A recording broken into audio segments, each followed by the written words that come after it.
चलिए आज के इस वीडियो में हम लोग तुम्हारे लिए लेकर आए हैं बहुत ही ज़्यादा इम्पोर्टेंट क्वेश्चंस जो जेई के पेपर के हैं 2020 के। अभी तो जेई का पेपर मिल भी चुका है, तो ये एग्जैक्ट क्वेश्चंस हैं, जैसा जेई में आया था वैसा ही क्वेश्चन है। और 60 क्वेश्चंस हैं अपने पास, ऐसे क्वेश्चंस जेई के जो अपने नीट में आ सकते हैं, या फिर इस बार के नीट के एग्जाम में, या नेक्स्ट टाइम नीट के एग्जाम में। वो बहुत ही ज्यादा इंपॉर्टेंट है, इसी टाइप के, यही नहीं तो इसी टाइप के क्वेश्चंस आ सकते हैं। तो एक बार तुम्हें देख लेना चाहिए, क्योंकि एग्जाम के ही क्वेश्चंस हैं, एग्जैक्ट क्वेश्चंस हैं, कोई मेमोरी बेस्ड क्वेश्चंस नहीं है, यही एग्जैक्ट क्वेश्चंस हैं। ठीक है, चलो एक एक करके हम लोग डिस्कस कर लेते हैं। क्या करेंगे? Important questions of JEE for NEET 2020। Special तो 2020 के लिए बना रहे हैं, लेकिन ये अगले साल भी आ सकता है। चलें एक एक करके क्वेश्चन डिस्कशन किया जाए। चलो question number 1, an organic compound A जिसका फॉर्मूला दिया है C9H10O when treated with concentrated HI undergoes cleavage. अच्छा, to yield compounds B and C, B gives yellow precipitate with AgNO3 and C gives tautomerizes to D, D gives positive iodoform test। तो हमसे पूछ रहा है ए क्या होगा। तो ऐसे क्वेश्चन में क्या करते हैं, हमारे पास चार ऑप्शन होता है, हम चार ऑप्शन को लेकर के और क्वेश्चन को सॉल्व करना शुरू कर देते हैं। तो फर्स्ट ऑप्शन को पहले मान लेते हैं। चलो, अब हमारे पास ये फर्स्ट ऑप्शन है, उन्होंने बोला है HI के साथ रिएक्शन कराओ। चलो करा देते हैं। HI से रिएक्शन कराओगे क्या होगा, इधर ऑक्सीजन लोन पेयर देगा, O पे आ जाएगा प्लस। अब ये रिंग से बॉन्ड ब्रेक नहीं कर सकता, क्योंकि ऑक्सीजन का रिंग से बना हुआ बॉन्ड काफी स्ट्रांग होता है, तो ये बॉन्ड ब्रेक हो जाएगा। और I माइनस फिर इधर जाकर के ये रेजोनेंस स्टेबलाइज है, SN1 मैकेनिज्म के थ्रू होगा, अपने आप कार्बोकेटाइन बनेगा। तो हमारे पास एक मिल जाएगा फिनॉल और दूसरा मिल जाएगा CH2 double bond CH CH2I। ठीक है, अब उसने बोला है B gives precipitate with AgNO3। ठीक है, ये तो प्रेसिपिटेट दे जाएगा। एंड सी टॉटोमराइजेस टू डी, ये फिर सी रहा होगा, वो तो प्रेसिपिटेट दे जाएगा, AgI का येलो कलर का प्रेसिपिटेट। अब इसको टॉटोमराइज कराओगे तो ये आइडोफॉर्म टेस्ट देगा, बिल्कुल नहीं। इसका टॉटोमर बनाओगे भी तो तुम्हारे पास साइकिल में ऐसे टॉटोमर बनेंगे, जहां पे ये ऐसे टॉटोमर बना लेगा, लेकिन ये कभी भी आइडोफॉर्म टेस्ट देने के काबिल नहीं होगा। इसका मतलब फर्स्ट वाला ऑप्शन तो कूड़ा है, फर्स्ट ऑप्शन नहीं हो सकता। दूसरे ऑप्शन पे चेक करेंगे फिर। ठीक है, सेकेंड ऑप्शन पे चलते हैं। सेकेंड ऑप्शन में HI से रिएक्शन कराओगे, फिर वैसे ही रिएक्शन होगा। और वैसे तो यहाँ पे अच्छे से रिएक्शन भी नहीं होगा, क्योंकि दूसरा भी डबली बॉन्डेड कार्बन है, तो ये टूटेगा, यहाँ पे H और यहाँ पे I लग जाएगा, यहाँ पे OH और CH3 CH double bond CHI। और फिर ये AgI का प्रेसिपिटेट भी नहीं देगा और ये आइडोफॉर्म टेस्ट भी नहीं देगा, तो दूसरा भी किसी काबिल का नहीं है, वो आंसर नहीं होगा। तीसरे में फिर चलो, तीसरे और चौथे में HI से रिएक्शन कराते हैं और फिर देखते हैं वो जो बनता है वो AgI का प्रेसिपिटेट देता है या नहीं। तो चलो यहाँ पे क्या होगा, ये अपने आप रिंग से बॉन्ड ब्रेक कर लेगा, क्योंकि रिंग पे ज्यादा स्टेबल है, O पे माइनस आ जाएगा। ये कार्बोकेटाइन ज्यादा स्टेबल है ना, तो यहाँ पे बनाएगा I और यहाँ पे लग जाएगा H, तो हमारे पास मिल जाएगा बेंजाइल आयोडाइड CH2I और दूसरा मिल जाएगा vinyl alcohol CH2 double bond CHOH। अब हम जानते हैं कि ये तो बहुत आराम से AgI का प्रेसिपिटेट दे जाएगा। क्यों? क्योंकि I माइनस का निकलना आसान है, क्योंकि कार्बोकेटाइन बहुत ज्यादा स्टेबल है। और जो दूसरा है, इसका टॉटोमर बनाओगे तो क्या बनेगा, इसका टॉटोमर बना दो भाई। इसका टॉटोमर तुम्हें मिल जाएगा CH3 C double bond O और H। और हम जानते हैं एल्डिहाइड में ये अकेला ऐसा एल्डिहाइड है जिसके पास COCH3 ग्रुप मिल सकता है, नहीं तो और सारे एल्डिहाइड के पास फिर वो COCH3 नहीं होगा, फिर ये आगे बढ़ता चला जाएगा, COCH3 नहीं मिलेगा। तो ये अकेला एल्डिहाइड है जो आइडोफॉर्म टेस्ट दे सकता है। तो बस एक का, जब हम इसका टॉटोमर बनाते हैं तो आइडोफॉर्म दे जाता है और ये AgI का प्रेसिपिटेट दे जाता है। आंसर हो जाएगा सी पार्ट। ठीक है, नेक्स्ट क्वेश्चन की तरफ चलते हैं। Question number second, surface chemistry से क्वेश्चन है। Among the following statements regarding adsorption, those that are valid। देखो एड्सॉर्प्शन के ऊपर हमारे पास स्टेटमेंट है और हमसे पूछ रहा है कौन कौन सा वैलिड स्टेटमेंट है। First, delta H becomes less negative as adsorption proceeds. पहले भी डिस्कस हुआ है, जैसे जैसे एड्सॉर्प्शन बढ़ता चला जाता है, जैसे जैसे एड्सॉर्प्शन बढ़ता, स्टार्टिंग में तो एड्सॉर्प्शन स्टार्ट होगा तो पूरा सरफेस खाली होगा, तो ज्यादा एड्सॉर्प्शन होगा तो अट्रैक्शन ज्यादा रहेगा, तो ज्यादा एनर्जी लिबरेट होगी। लेकिन जैसे जैसे टाइम पास होगा एड्सॉर्प्शन तो स्लो होता जाएगा, क्योंकि सरफेस ही पूरा फिल हो जाएगा। तो फिर जो हीट का लिबरेट होना है वो कम हो जाएगा। हीट कम लिबरेट होगा मतलब डेल्टा एच माइनस का तो रहेगा लेकिन उतना ज्यादा नहीं रहेगा, तो पहला तो करेक्ट है। ऑन ए गिवन एड्सॉर्बेंट मतलब हमारे पास कोई सॉल्वेंट जैसा काम करेगा। Ammonia is adsorbed more than nitrogen gas. हाँ, तो इन जनरल जो अमोनिया, अगर तुम फिजिकल एड्सॉर्प्शन की बात कर रहे हो और दूसरी है नाइट्रोजन गैस, तो अमोनिया तो हाइड्रोजन बॉन्डिंग करता है, उसमें अट्रैक्शन फोर्सेस ज्यादा हैं, तो वो आराम से एड्सॉर्ब हो जाएगा एज कम्पेयर टू नाइट्रोजन। तो ये भी स्टेटमेंट करेक्ट है। और दो दो करके ही उन्होंने बात किया है, तो तुम जा करके चेक कर सकते कि आंसर हो जाएगा हमारे पास C option. 1 and 2 are correct. Correct ही हमसे जानना चाहता है। अगर तुम तीसरे और चौथे को भी चेक कर लो तो पहले चौथा देख लेते हैं। चलो, with increase in temperature the equilibrium concentration of adsorbate increases. नहीं, ये एक्सोथर्मिक प्रोसेस होता है। अगर तुम चाहते हो कि जो हमारे पास मान लो कोई गैस है और वो एड्सॉर्ब हो गया लिक्विड बन करके किसी मेटल सरफेस पे, और ये एक्सोथर्मिक प्रोसेस है, तो टेम्परेचर बढ़ाओगे तो क्या होगा, जो हमारे पास सरफेस के मॉलिक्यूल्स हैं इक्विलिब्रियम में जो आके बैठे हुए हैं, एनर्जी बढ़ेगी तो वो बाहर भाग जाएंगे। हाँ, तो फिर एड्सॉर्प्शन में क्या एड्सॉर्बेट का जो अमाउंट है वो इंक्रीज होगा टेम्परेचर बढ़ाने से? नहीं, गलत है। और ऐसे भी पता है टेम्परेचर बढ़ाने से अगर रिएक्शन एक्सोथर्मिक हो तो रिएक्शन बैक हो जाती है, तो एड्सॉर्बेट ये चीज बढ़ेगा नहीं, तो ये 4 नंबर गलत है। ऐसे थर्ड नंबर भी पढ़ लो, on adsorption the residual forces acting along the surface of the adsorbent increases, ये भी गलत है। ठीक है, तो आंसर हो जाएगा 1 and 2। Third statement, third question की तरफ चलते हैं। The major product obtained from E2 elimination of 3 bromo 2 fluoropentane is. तो 3 ब्रोमो 2 फ्लोरोपेंटेन, तो आप पहले पेंटेन बना लो, ये रहा हमारे पास पेंटेन। 3 पे ब्रोमो लगाना है और 2 पे फ्लोरो लगाना है। चलो, इस पे फ्लोरो लगा दो और इस पे लगा दो ब्रोमो। ये हो गया 2 पे फ्लोरो और 3 पे ब्रोमो। पहले 3 क्यों बोला? क्योंकि वो ब्रोमीन बी से स्टार्ट होता है तो अल्फाबेटिकल ऑर्डर में बोलते हैं, तो 3 ब्रोमो 2 फ्लोरोपेंटेन। अब जब हम इसका एलिमिनेशन कराएंगे तो हमें पता है ब्रोमीन ही निकलेगा, क्योंकि उसका एलिमिनेशन आसान है, ब्रोमीन आराम से लिविंग ग्रुप जैसा काम करेगा। लेकिन H कौन सा निकलेगा? ये वाला H निकलेगा या ये वाला H निकलेगा? तो हम बोलते हैं जो ज्यादा एसिडिक H हो, ये वाला H ज्यादा एसिडिक H होगा, तो ये वाला H निकाल लेना। तो यहाँ पे F लगा होगा, ये डबल बॉन्ड और ये, तो ये मिल जाएगा हमारे पास। ठीक है, तो ये कहाँ है देख लो भाई, ये फ्लोरीन बचना चाहिए, फ्लोरीन बचना चाहिए, CH3CF डबल बॉन्ड CH, और ये एग्जैक्ट ऑप्शंस हैं, ये एग्जैक्ट क्वेश्चन है जेई का, ये ध्यान रखना। इसमें कोई ऐसा नहीं है कि मैंने अपनी तरफ से कुछ बनाया, जैसे वहां पे है वैसे ही सजा सजा के तुम्हें मिला, आंसर हो जाएगा B part. Question number 4 inorganic का क्वेश्चन लग रहा है। 2 elements A and B have similar chemical properties. ओ, यहीं से समझ में आता है कि दो एलिमेंट की सिमिलर केमिकल प्रॉपर्टीज हो, नॉर्मली वो या तो सेम ग्रुप के होने चाहिए या तो डायगोनल रिलेशनशिप हो। They don't form solid hydrogen carbonates. ओ, मतलब वो बाइकार्बोनेट नहीं बनाते। किसके किसके बाइकार्बोनेट नहीं होते हैं सॉलिड स्टेट में? लिथियम के नहीं होते सॉलिड स्टेट में, और किसी भी एल्कलाइन अर्थ मेटल के, बेरिलियम, मैग्नीशियम, कैल्शियम, स्ट्रोंशियम और बेरियम, इन सब में से किसी का भी बाइकार्बोनेट सॉलिड स्टेट में एग्जिस्ट नहीं करता। अच्छा, तो पक्का ये वाला ऑप्शन नहीं होगा, क्योंकि ये सोडियम बनाता है सॉलिड स्टेट में, ये भी नहीं होगा, ये भी नहीं होगा, क्योंकि सीजियम का भी सॉलिड स्टेट में एग्जिस्ट करता है। अपने आप ही आंसर हो गया डी पार्ट।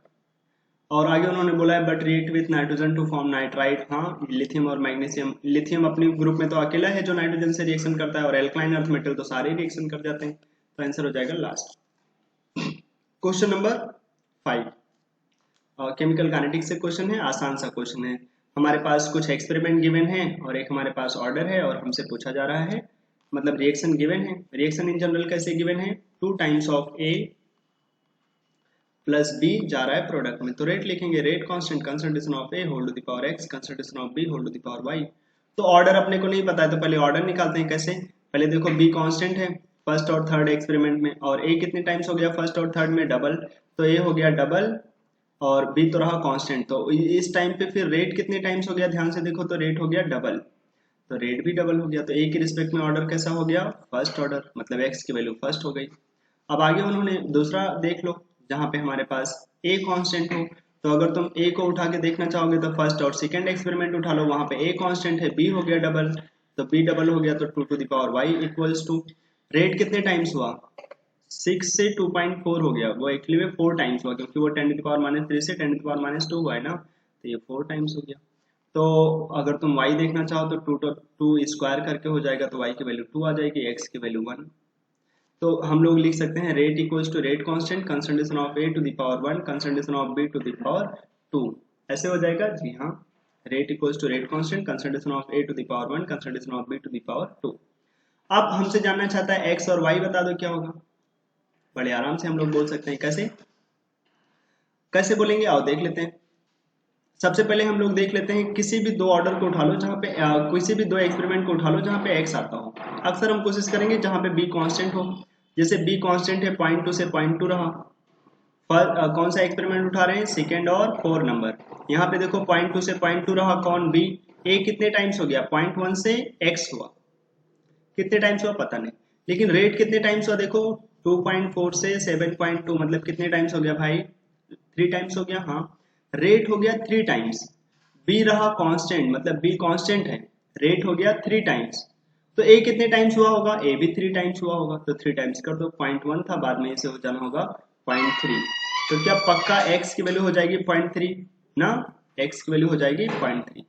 अब दूसरा अगर हम लोग देखना चाहें कि जब हमारे पास, देखो कुछ मैं डेटा इधर से हटा देता हूं जो मैंने ये सब किया है। चलिए, अगर हम लोग y का डेटा निकालना चाहें तो देख लो हमारे पास कहाँ पे a कांस्टेंट हो जाता है, जिससे कि आसान होगा अपने लिए करने को, लेकिन y भी आना चाहिए। तो कैसे आएगा ऐसा, ये तो 0.3 है। हाँ चलो, तो हम लोग ले लेते हैं 4 और 5 एक्सपेरिमेंट। ये देखो 0.3 से 0.3 है, मतलब a है कांस्टेंट, और b कितने टाइम्स हुआ पता नहीं, लेकिन रेट कितने टाइम्स हुआ, 7.2 से 2.88। तो ये अगर ध्यान से देखोगे तो 4 टाइम्स हो गया, तो रेट हो गया 4 टाइम्स। और rate equals to rate constant concentration of a to the power 1 है और b टू द पावर 2 है। तो सोचो अगर हम लोग a को तो कांस्टेंट रखा है 0.3 से 0.3, b कितने टाइम्स हुआ है 4 टाइम्स, सॉरी सॉरी, रेट कितने टाइम्स हुआ है 4 टाइम्स, रेट कितने टाइम्स हो गया है, रेट हो गया है 4 टाइम्स। अगर रेट 4 टाइम्स हुआ है तो b कितने टाइम्स होना चाहिए 2, b डबल होगा तो स्क्वायर होगा तो 4 टाइम्स हो जाएगा, तो हाँ, तो इसका डबल होना चाहिए, तो 0.2 से कितना हो जाएगा 0.4। तो x होना चाहिए 0.3 और y होना चाहिए 0.4, x 0.3 और y होना चाहिए 0.4, आंसर सी पार्ट। आसान सा क्वेश्चन है, लेकिन अपने नीट के लिए इंपॉर्टेंट और परफेक्ट है। क्वेश्चन नंबर 6 की बात कर लें, the major product in the following reaction. तो हमें पता है नाइट्रेशन कर रहे हैं और रिंग में हमारे पास बहुत सारे ग्रुप लगे हैं। NO2 डीएक्टिवेटिंग होता है, इसकी बात नहीं सुनते हैं। ये एक्टिवेटिंग ग्रुप होता है और strongly activating group ortho para पे अपने ग्रुप लगवाना चाहता है। और CH3 भी एक्टिवेटिंग ग्रुप है, वो भी अपने ऑर्थो पैरा पे लगवाना चाहेगा, लेकिन किसकी बात सुनेंगे, OH की, ऑर्थो और पैरा पे। तो पैरा पे NO2 लगाना चाहेंगे हम लोग, ठीक है। तो OH के पैरा पे, और ऑर्थो पे क्यों नहीं लगाएंगे, एक साथ इतने सारे लोग आ जाएंगे। जब हम OH के यहाँ पर भी NO2 है हमारे पास, इधर भी NO2 लगाओगे और यहाँ पे CH3 है, एक साथ इतने सारे ग्रुप आ जाएंगे तो बहुत रिपल्सन होगा। हाँ, कुछ लोग ऐसा बोल सकते हैं सर अगर ऑर्थो पे लगा दे तो हाइड्रोजन बॉन्डिंग हो जाएगा। हाँ, हाइड्रोजन बॉन्डिंग स्टेबिलिटी तो देता है, लेकिन उतना अच्छा अट्रैक्शन फोर्स नहीं है कि हम लोग OH और NO2 में हाइड्रोजन बॉन्डिंग करा करके बहुत ज्यादा स्टेबिलिटी करा दें। ठीक है, तो हमें ध्यान देना पड़ेगा, OH के पैरा पे NO2 लगा देंगे।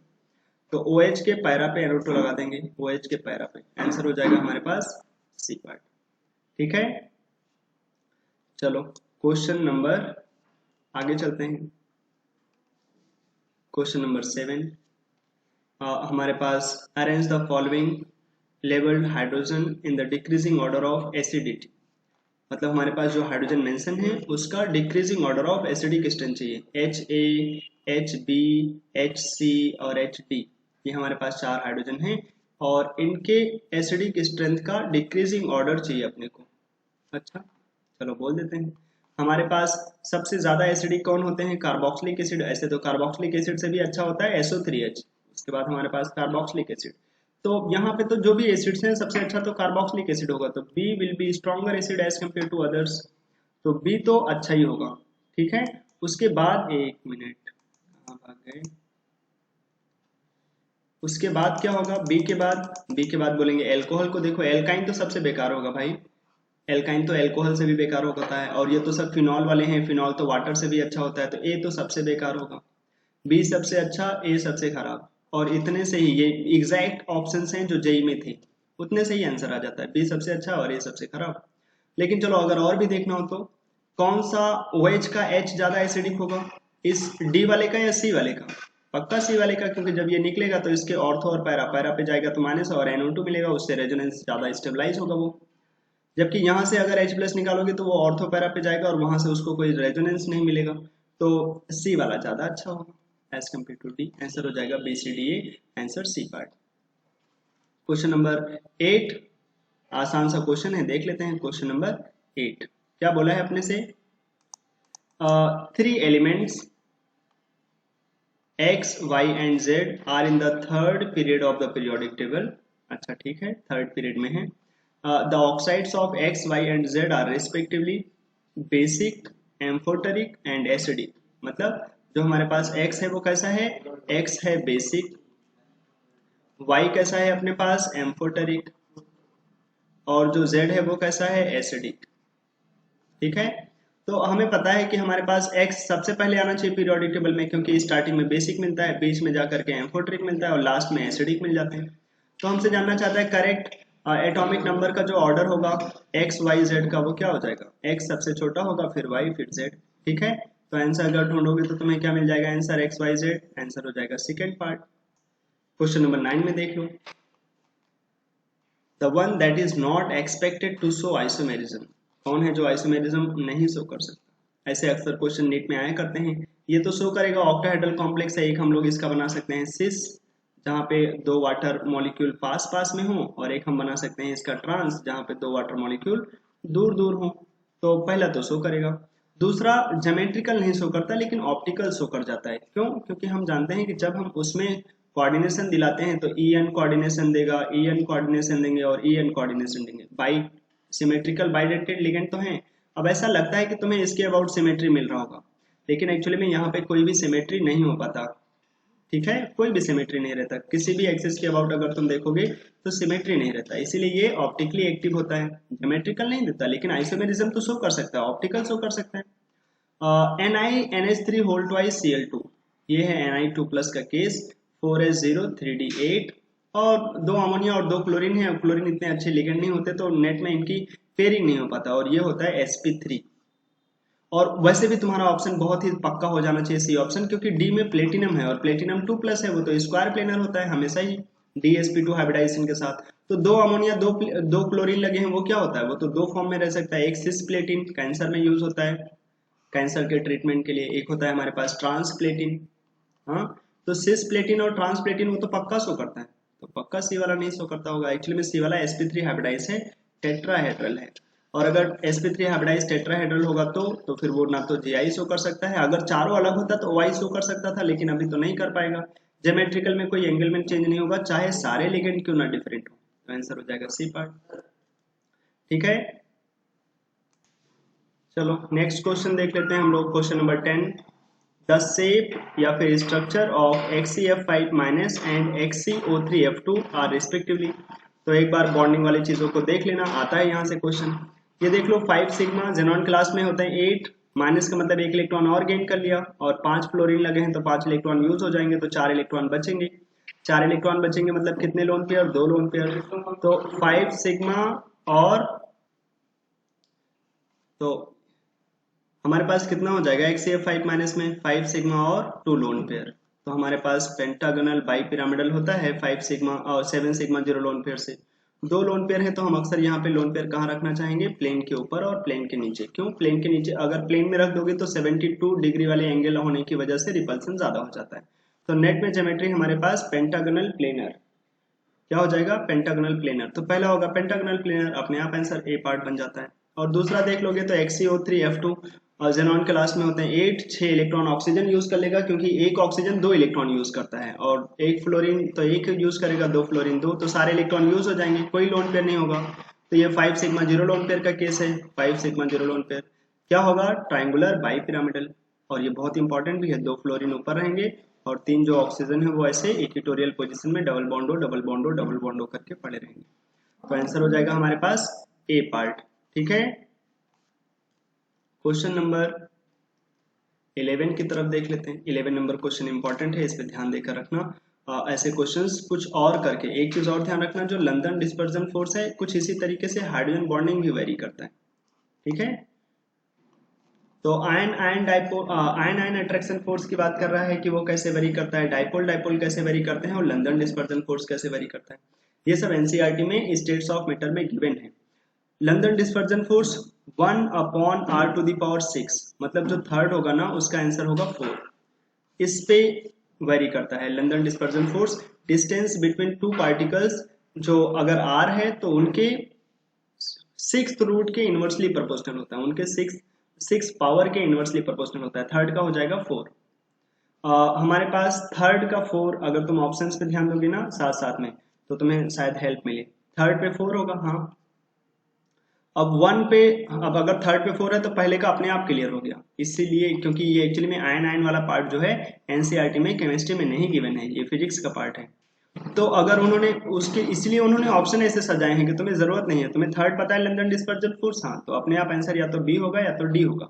एक चीज और बता दूं तुम लोगों के लिए, जब भी कभी एग्जाम में बहुत डाउट हो ना तो एक चीज पे जाया करो, most common option will be the final answer. अगर तुम्हें जय माता दी करना हो ना, तुक्का लगाना हो जिसको बोलते हैं, जब भी कभी ऐसे मैचिंग वाला क्वेश्चन हो तो मोस्ट कॉमन देखो। देखो 1 1 1 कई बार आ रहा है ना, इसका मतलब 1 का 1 होगा, ऐसा मान करके जा सकते हैं। ये पक्का नहीं है, लेकिन जय माता दी अगर तुम्हें करना है, तुम्हें बिल्कुल आता नहीं है, किसी किसी क्वेश्चन में कभी कभी जरूरत पड़ता है कि तुम्हें ज्ञान है 50% है 50% नहीं है, तो कॉमन सेंस लगाना चाहिए। तो वहां पे हमेशा देखना चाहिए मोस्ट कॉमन ऑप्शन, जो चारों ऑप्शन में घूम रहा हो, कई बार घूम रहा हो, हमेशा वही आंसर रहेगा। Most common option will be the final answer, हमेशा सबसे ज्यादा कॉमन ऑप्शन पे फोकस करना चाहिए। ठीक है, अक्सर कंपटीशन एग्जाम में सबसे अच्छा ऑप्शन तभी बनता है, सबसे अच्छा क्वेश्चन तभी बनता है जब चारों ऑप्शन में कुछ कुछ कॉमन हो, और हमेशा वो चीज ज्यादा कॉमन रखते हैं जो आंसर्स हो, तो जिससे कि कंफ्यूजन ज्यादा हो कि अगर किसी को एक पता चले तो डायरेक्ट आंसर ना पता चल जाए, क्योंकि एक आंसर जब तुम्हें मिले तो कई सारे ऑप्शन में वो पड़ा हो, जिससे कि तुम्हें और चेक करना हो और चेक करना हो। तो हमेशा ध्यान देना चाहिए मोस्ट कॉमन ऑप्शन। तो थर्ड का हो जाएगा 4, पहले का तो पहले ही हो जाएगा, फिर ये इनवर्सली प्रोपोर्शनल टू डिस्टेंस होता है, ये ध्यान भी रखना, आयन आयन जो होते हैं वो इनवर्सली प्रोपोर्शनल टू डिस्टेंस रहता है। और डाइपोल डाइपोल डाइपोल डाइपोल जो होता है अट्रैक्शन फोर्स, वो क्यूब रूट के इनवर्सली प्रोपोर्शनल होता है। कैसा? 1/r का क्यूब। जो डाइपोल डाइपोल जो डाइपोल डाइपोल अट्रैक्शन फोर्सेस होते हैं, ये तो ऐसे क्यूब जैसा नहीं बोलना चाहिए, गलत बात है। डाइपोल डाइपोल कैसे देखते हैं, जो फिजिक्स में निकालते हैं Q1 और Q2, हमारे पास दो डाइपोल्स हैं तो इनके बीच में जो अट्रैक्शन फोर्सेस देखते हैं वो कैसे देखते हैं, F = 1/4πε0 Q1 Q2/r² करके। तो ये डिपेंड कर जाता है आर इस। चलो देखो, इसमें कंफ्यूज नहीं होना, जो मैं बोल रहा हूँ एक बार फिर से देख लेना, मैं उसको एक अलग से तरीके से बोल देता हूँ। क्या चीज? जो हमारे पास, एक बार फिर से ध्यान से सुनना, जो लंदन डिस्पर्जन फोर्स है, या इसी को कभी कभी हाइड्रोजन बॉन्डिंग में दे सकता है, वो 1/r⁶ के डायरेक्टली प्रोपोर्शनल होता है। और जो हमारे पास आयन आयन में होते हैं वो होता है 1/r के डायरेक्टली प्रोपोर्शनल। और जो डाइपोल डाइपोल के बीच में होता है ना, एनसीईआरटी में वो 1/4πε0 ऐसे करके नहीं गिवन है, वो साफ साफ में बोला है कि वो जो होता है dipole dipole attraction force is directly proportional to 1/r³। अब ऐसा लिखा है, हमें ध्यान रखना होगा, ये dipole dipole attraction force 1/r³ के प्रोपोर्शनल होते हैं। ठीक है, तो हमारे पास सेकेंड का हो जाएगा थर्ड, फर्स्ट का फर्स्ट, सेकेंड का थर्ड, और थर्ड का हो जाएगा 4, आंसर हो जाएगा लास्ट पार्ट। ठीक है, चलिए कंफ्यूजन में नहीं रखना, ये फाइनल है अपना। और 12 नंबर में ये तो आसान सा क्वेश्चन है, SF6 अगर ऑक्टाहेड्रल है तो SF4 कैसा होगा, including lone pair. Including lone pair मतलब SF4 में तो 4 सिग्मा 1 लोन पेयर का केस है, तो इंक्लूडिंग लोन पेयर कैसा हो जाएगा, ट्रायंगुलर बाई पिरामिडल। आंसर क्या मिल जाएगा हमें, सेकेंड पार्ट। ठीक है, ये तो आसान सा क्वेश्चन था। इंक्लूडिंग लोन पेयर बोल रहा था तो तुम लोन पेयर भी इंक्लूड कर दोगे तो ट्रायंगुलर बाई पिरामिडल बनेगा, ऐसे तो वो सीसॉ है। क्वेश्चन नंबर 13, ये क्वेश्चन हमेशा ध्यान रखना, थर्मोकेमिस्ट्री थर्मोडायनेमिक्स पे एक क्वेश्चन ऐसे मिल जाते हैं अक्सर, delta H equals to delta E plus delta nRT। Delta H equals to delta E plus delta nRT। Delta n क्या होता है, gaseous product minus gaseous reactant. Delta H हम जानते हैं इंथैल्पी का चेंज एट कांस्टेंट प्रेशर, और ये क्या होता है, heat change at constant volume. तो देखो उन्होंने क्वेश्चन बोला है, the heat of combustion of ethanol into carbon dioxide and water, दोनों क्या बोला है, जो हमारे पास एथेनॉल है उसको कार्बन डाइऑक्साइड और वाटर में भेजने के लिए, कंबशन कराने के लिए, जो हीट ऑफ कंबसन है वो कितना है, माइनस का 327 किलो कैलोरी, ठीक है, एट कांस्टेंट प्रेशर। अच्छा, द हीट इवॉल्व एट, ये कांस्टेंट प्रेशर पे दिया है मतलब डेल्टा एच दिया है। हमसे पूछ रहा है heat evolve at constant volume, delta E पूछ रहा है, और वो भी किस में पूछ रहा होगा, किलो कैलोरी, नहीं हमसे पूछ रहा है कैलोरी में बता दो, ठीक है, बाद में हम सबको 1000 से मल्टीप्लाई करा देंगे।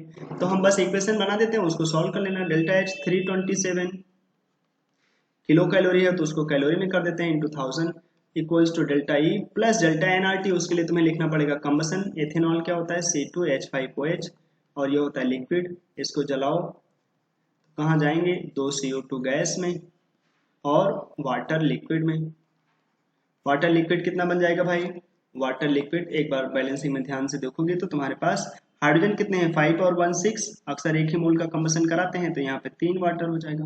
ऑक्सीजन बैलेंस करो, यहाँ पे 3 ऑक्सीजन, यहाँ पे 4, तो 7 हो गए, एक यहाँ पे है तो हमें 3 और चाहिए होगा। तो डेल्टा एन देख लो, गैसियस प्रोडक्ट कितना 2, गैसियस रिएक्टेंट कितना 3, तो 2 - 3 आंसर हो जाएगा -1।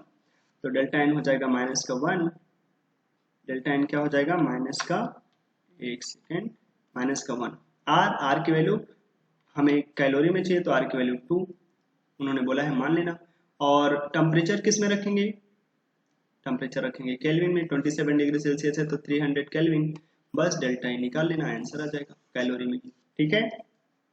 चलिए क्वेश्चन नंबर 14।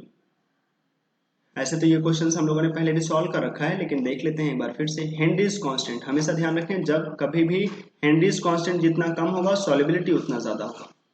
तो अल्फा, बीटा, गामा और डेल्टा 4 गैसेस के लिए हेनरीज कांस्टेंट दिया है, तो सबसे कम हेनरीज कांस्टेंट किसके लिए है, गामा के लिए, तो उसकी सॉल्युबिलिटी सबसे ज्यादा होगी। तो यहाँ पे बोला अल्फा इज हाईएस्ट सॉल्युबल, नहीं, अल्फा हाईएस्ट सॉल्युबल नहीं होगा, अल्फा तो लोवेस्ट सॉल्युबल होगा, तो पहला गलत है, ठीक है। अब वही solubility of gamma at 308 kelvin is lower than 298 kelvin. बोल रहा है जब ज्यादा टेम्परेचर रहेगा तो सॉल्युबिलिटी ज्यादा होगा, और नहीं, हाँ, ज्यादा टेम्परेचर पे ज्यादा सॉल्युबिलिटी होगा और कम टेम्परेचर पे कम, ऐसा बोला जा रहा है। Solubility of gamma at 308 kelvin is lower than 298, मतलब 308 पे ज्यादा है और 298 पे कम है, गलत बात है। टेम्परेचर बढ़ाने से सॉल्युबिलिटी डिक्रीज होता है, प्रेशर बढ़ाने से सॉल्युबिलिटी बढ़ता है। अब गैस को तुम डिजोल्व कराना चाहते हो, ज्यादा टेम्परेचर दोगे तो ज्यादा थोड़ी ना डिजोल्व होगा, तो दूसरा भी गलत है। तीसरा बोल रहा है pressure of 55.5 molar solution of gamma is 1 बार। तो कैसे प्रेशर निकालेंगे, तो पार्शियल प्रेशर बता देंगे गामा के लिए, क्या हो जाएगा, हमें लिखना पड़ेगा मोल फ्रैक्शन इनटू टोटल प्रेशर। मोल फ्रैक्शन कैसे लिखेंगे, मोल फ्रैक्शन को हम लोग सोल्यूशन एंड क्वालिटेटिव प्रॉपर्टी से एक चीज जानते हैं कि उसको लिख सकते हैं molality upon molality plus 1000 divided by molecular mass of solvent into total pressure जैसा लिख सकते हैं। और हमें उसका पार्शियल प्रेशर चाहिए ना, हाँ, तो एक ये वाला फॉर्मूला लगा सकते हैं, हेनरीज लॉ जो हमारे पास होता है, partial pressure equals to Henry's constant into mole fraction. तो हेनरीज कांस्टेंट हमें पता है गामा के लिए, गामा का हेनरीज कांस्टेंट कितना है, 0.5, और नैना गामा के लिए हेनरीज कांस्टेंट कितना दिया है भगवान, वो दिया है 2 × 10⁻⁵, तो 2 × 10⁻⁵। ये वाली मोलैलिटी कितना रखेंगे, 55.55 उठा के रख देंगे, और मॉलिक्यूलर मास किसका लिखेंगे, वाटर का, क्योंकि water as a solvent behave करेगा, तो हम यहाँ पे वाटर का मॉलिक्यूलर मास 18 रख देंगे। सॉल्व कर लोगे, देखोगे ये 1 बार आ जाएगा, 1 बार आ जाएगा, तो ये हो जाएगा करेक्ट आंसर, ठीक है। क्या किया लास्ट में, एक बार फिर से बोल दें, चलो बोल देते हैं। पार्शियल प्रेशर जो हेनरीज लॉ के हिसाब से होता है, आसान सा क्वेश्चन है इसलिए ध्यान रखें, मिल सकता है ऐसे question. Partial pressure according to Henry's law equals to क्या होता है, mole fraction into Henry's constant.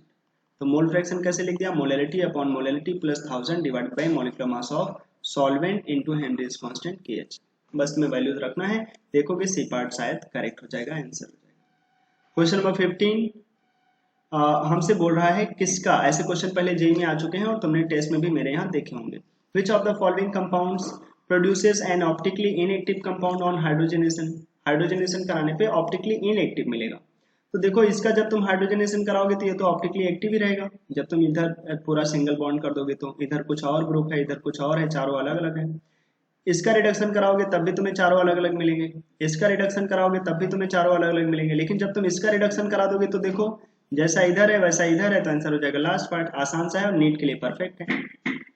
Question number 16 SN1 mechanism के ऊपर है, एक बार फिर से देख लेते हैं इसको। क्वेश्चन नंबर 16 क्या बोला जा रहा है, the mechanism of SN1 reaction is given as this. अच्छा, अब हमसे क्या क्या बोला जा रहा है, ये आयन पेयर लिखा है, लोन पेयर नहीं है, ध्यान रखना। बोल रहा है कि हमारे पास कोई RX था, वो अपने आप R प्लस और X माइनस में चला जाता है। हाँ, उसके बाद कोई हमारे पास न्यूक्लियोफाइल आता है, वो R प्लस को अलग कर देता है, X माइनस को अलग कर देता है। सॉल्वेंट, पहले सॉल्वेंट आता है, सॉल्वेंट अलग कर देता है, फिर Y माइनस कोई न्यूक्लियोफाइल आकर के RX के साथ लग जाता है, और जो X माइनस है वो निकल जाता है, RY बन जाता है और X माइनस रिलीज हो जाता है। अच्छा भाई, ठीक है।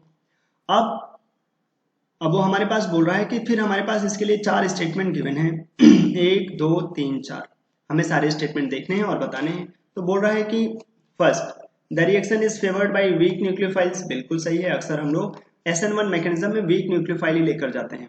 R plus would be easily formed if the substituents are bulky, बिल्कुल सही, जितना ज्यादा टर्सरी कार्बोकेटाइन जैसा होगा उतना ही तो ज्यादा स्टेबल होगा, तो सेकंड भी करेक्ट है।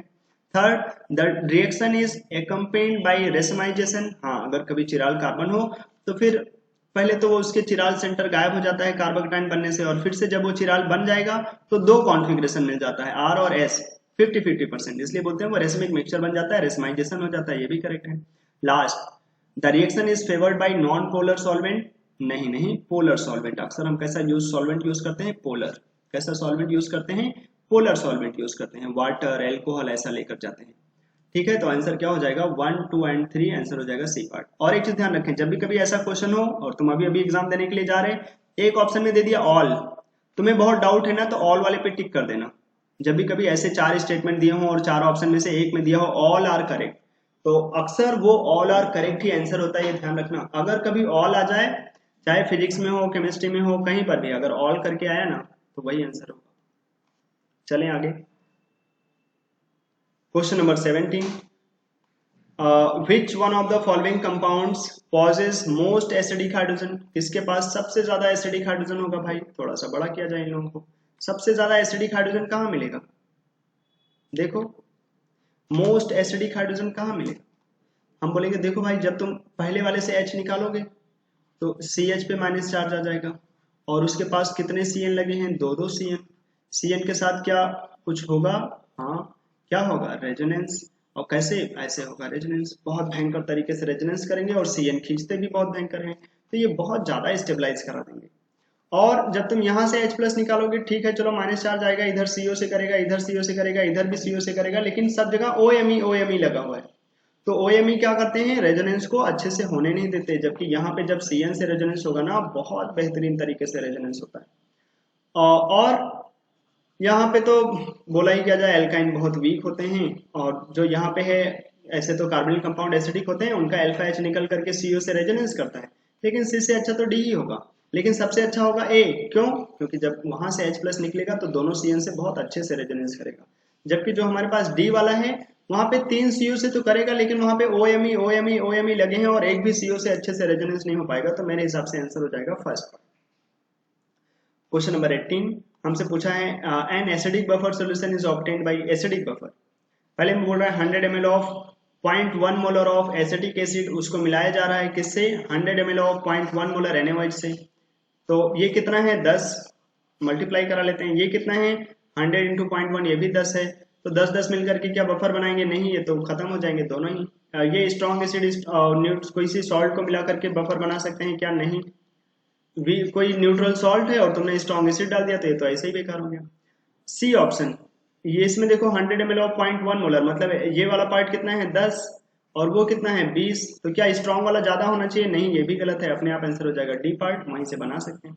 कैसे देखते हैं वहां से, और देख लें। सबसे लास्ट वाले में देखो HCl कितना है, HCl बहुत ज्यादा नहीं है, HCl कितना है 100 इंटू 0.1 मतलब 10 मिलीमोल है, और ये सोडियम फॉर्मेट कितना है, सोडियम एसिटेट कितना है 200 इंटू 0.1 तो 20 मिलीमोल, तो ये दोनों रिएक्शन करेंगे तो क्या बनेगा, एसिटिक एसिड, कितना बनेगा 10, और कितना ये बचेगा 10, ये खत्म हो जाएगा तब तक, तो वो बेस्ट बफर बना देगा, बेस्ट एसिडिक बफर, आंसर होगा last part. Question number 19 number में क्या बोल रहा है, if the boiling point of water is 373 kelvin then the boiling point of H2S will B.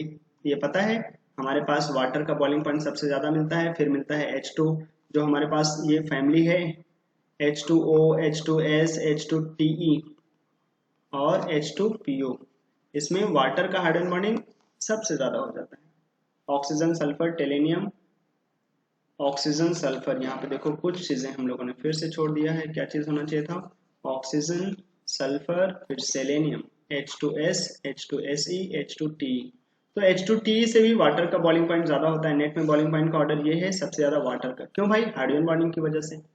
तो अगर बोला है वाटर का हाइड्रोजन बॉन्डिंग, वाटर का बॉइलिंग पॉइंट है 373 केल्विन, तो H2S का कितना होगा? बहुत कम होगा, 300 केल्विन से भी कम होगा। जी हाँ, क्योंकि ये रूम टेम्परेचर पे भी गैस जैसा होता है, वैसे भी बोला जा सकता है, कॉमन सेंस लगा करके भी। क्वेश्चन नंबर 20, जेल्डाल मेथड ध्यान रखना, नीट के लिए पूछा जा सकता है। कौन कौन जेल्डाल मेथड नहीं देते? जिनके पास नाइट्रोजन ना हो वो तो कभी नहीं देते, लेकिन नाइट्रोजन हो तब भी कौन कौन नहीं देते? नाइट्रो ग्रुप नहीं देते, डाई एजो ग्रुप नहीं देते, और कौन नहीं देता? अगर कभी साइकिल में नाइट्रोजन चला जाए तो वो नहीं देते। जिनके पास नाइट्रोजन हो वो भी नहीं दे सकते। कौन कौन? NO2, डाइजोनियम, और साइकिल में N लगा हो तो। ठीक है। और अगर कोई ग्रुप होगा जहां पे नाइट्रोजन है तो जेल्डाल मेथड से नाइट्रोजन का एस्टिमेशन हम लोग कर सकते हैं। तो इस क्वेश्चन में क्या पूछा है? Kjeldahl method of nitrogen estimation fails for which of the following reaction products. किसके किसके प्रोडक्ट के लिए? तो पहले में प्रोडक्ट कराओगे तो ये NO2 नहीं देता, लेकिन जब तुम रिएक्शन करा दोगे रिडक्शन तो NH2 में चला जाएगा तो दे देगा। लिथियम एल्युमिनियम हाइड्राइड ये CN दे देता है, लेकिन अगर प्रोडक्ट बना दोगे तो वो CH2 NH2 में चले जाएंगे तो वो भी दे देगा। SnCl टू HCl स्टीम ये इसको CN को CHO में कन्वर्ट कर देते हैं। तो यहाँ पे तो नाइट्रोजन ही नहीं होगा तो ये कहाँ से देगा बेचारा? नाइट्रोजन का एस्टिमेशन होता है, प्रोडक्ट में नाइट्रोजन ही नहीं तो कहाँ का एस्टिमेशन कराओगे? और डी वाले ऑप्शन में है NH2, और NaNO2 HCl से वो कहाँ चला जाएगा? डाइजोनियम सॉल्ट में। डाइजोनियम सॉल्ट देते हैं क्या? नहीं। तो सी भी नहीं देगा, डी भी नहीं देगा, भगवान जाने उन्होंने क्या आंसर दिया होगा। ठीक है, अगर तुम प्रोडक्ट की बात करोगे तो सी भी नहीं देगा, डी भी नहीं देगा। हाँ, वो अलग बात है कि जब SnCl टू HCl स्टीम कराओगे तो ये CN जो है CHO में तो जाएगा, लेकिन जो नाइट्रोजन है ना वो NH4 प्लस में जाता है, तो हो सकता है वो NH4 प्लस का टेस्ट यूज कर लेते हो, तो डी पार्ट नहीं देगा पक्का, तो डी हो जाएगा आंसर। ठीक है, नहीं तो ऐसे सी पार्ट भी आंसर हो सकता है, क्योंकि सी पार्ट में एक तो मिलेगा फॉर्मल्डिहाइड, दूसरा मिलेगा अमोनियम क्लोराइड, और अमोनियम क्लोराइड से वो टेस्ट दे सकता है, तो शायद सी पार्ट उन्होंने आंसर नहीं माना होगा।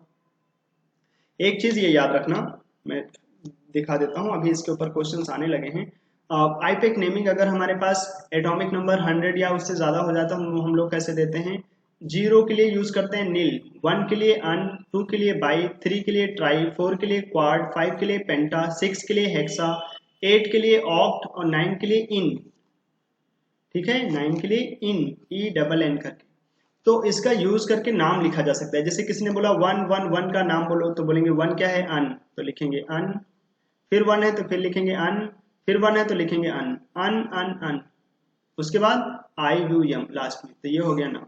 अब हमसे वो ये दे करके पूछ लेता है बताओ एटॉमिक नंबर क्या है, तो हमें ध्यान रखना होगा। किसी ने बोल दिया जैसे इसका नाम लिखो 104 का, तो क्या लिखेंगे? 1 के लिए अन, 0 के लिए नील, देखो 0 के लिए क्या है? नील, 4 के लिए क्या है? क्वाड, तो अन नील क्वाड, और लास्ट में IUM लगा दो, तो अनिल क्वाडियम, ये हो गया 104 का नाम। तो ऐसे नाम के क्वेश्चंस आने लगे हैं। जैसे ये क्वेश्चन है the atomic number of element, इसका एटॉमिक नंबर क्या होगा? तो अन मतलब 1, नील मतलब 0, इन मतलब ENN का मतलब 9, E9 करके, तो बस ये 109 का है, तो आंसर हो जाएगा ए पार्ट। ध्यान रखना, इसमें भी आते हैं, आसान सा क्वेश्चन होता है। Question number 22, the complex that can show optical activity is. ये 4 कॉम्प्लेक्सेस हैं, कौन है जो ऑप्टिकल एक्टिविटी शो कर सकता है? सबसे पहले तो ट्रांस वाले हटा देने चाहिए। 2 Cl हैं, 2 अमोनिया है, ट्रांस पे लगे होंगे, ट्रांस वाले शो करते हैं क्या? नहीं। अगर मोनोडेंटेड लिगेंड्स 180 पे लगे हो तो नहीं शो करते ऑप्टिकल एक्टिविटी। तो सी वाले सिस मतलब जो हमारे पास सिस वाले हैं वो शो कर सकते हैं, लेकिन सिस में केवल मोनोडेंटेड लगा हो तो नहीं करता। केवल मोनोडेंटेड सारे लगे हों और सिस वाला फॉर्म हो तो नहीं शो करते, क्योंकि वहां पे सिमेट्री मिल सकता है। तुमने 2 अमोनिया लगा तो रखे हैं, और जो हमारे पास 4 CN है उसमें देखो ये सिमेट्री हो जाएगा, यहाँ पे CN होंगे, उसके ट्रांस पे CN होगा, यहाँ CN होगा और उसके यहाँ पे CN होगा, तो यहाँ पे इस प्लेन के अबाउट सिमेट्री हो जाएगा। और सिमेट्रिकल मॉलिक्यूल कभी भी ऑप्टिकल एक्टिविटी नहीं शो करते। हाँ, ऑक्सिलेट वाला शो कर जाएगा, आंसर हो जाएगा last part. Question number 23, in a molecule of phosphoric acid the number of POH, P double bond O and POP, phosphoric acid, pyrophosphoric acid जानते, 2 बार फॉस्फोरिक एसिड बनाते हैं और वाटर निकाल लेते हैं। ये बन जाता है पायरोफॉस्फोरिक एसिड। और बड़े आराम से तुम यहाँ पे सारे नंबर्स काउंट करके बता सकते। क्या पूछा है? पीओएच, पीओएच कितने हो जाएंगे? 4। और क्या पूछा है फिर? पी डबल बॉन्ड हो, वो कितने हो जाएंगे? 2। और फिर क्या पूछा है? पीओपी, पीओपी लिंकेज कितने हैं? 1, तो पीओपी लिंकेज 1 हो जाएगा आंसर लास्ट पार्ट। ऐसे भी क्वेश्चन देखने को मिल सकते हैं। क्वेश्चन नंबर 24 हमसे क्या बोल रहा है? Of the species NO, NO plus, NO2 plus और NO minus, the one with the minimum bond length. अपने एग्जाम में ऐसे क्वेश्चन आ सकते हैं। Minimum bond strength, sorry, minimum bond strength मतलब बॉन्ड ऑर्डर कम होगा तो बॉन्ड स्ट्रेंथ भी कम होगा। तो हमारे पास देख लो, NO का बॉन्ड ऑर्डर 2.5, NO प्लस का बॉन्ड ऑर्डर 3, NO2 2 प्लस का ये 13, 2.5 हो जाता है। और NO माइनस में नाइट्रोजन में 7, ऑक्सीजन में 8, तो टोटल 15, माइनस में 16, 16 के लिए शॉर्टकट 10 माइनस 6/2 बॉन्ड ऑर्डर 2। तो सबसे कम बॉन्ड ऑर्डर कहाँ मिला? सी वाले में, मतलब NO माइनस में, तो वही हो जाएगा आंसर लास्ट पार्ट। ठीक है, कम बॉन्ड ऑर्डर तो कम बॉन्ड स्ट्रेंथ। क्वेश्चन नंबर 25, जब कभी वॉल्यूम स्ट्रेंथ की बात करता है तो एक छोटा सा फॉर्मूला लगा के रखते हैं कि हमारे पास volume strength divided by 11.2 equals to molarity, और volume strength divided by 5.6 equals to normality. अक्सर इसी से क्वेश्चन सॉल्व हो जाता है। तो उन्होंने मोलैरिटी दिया था, हमसे वॉल्यूम स्ट्रेंथ पूछ रहा था, तो डायरेक्ट वॉल्यूम स्ट्रेंथ बता देते 11.2 इंटू 8.9। ठीक है, ध्यान रखें।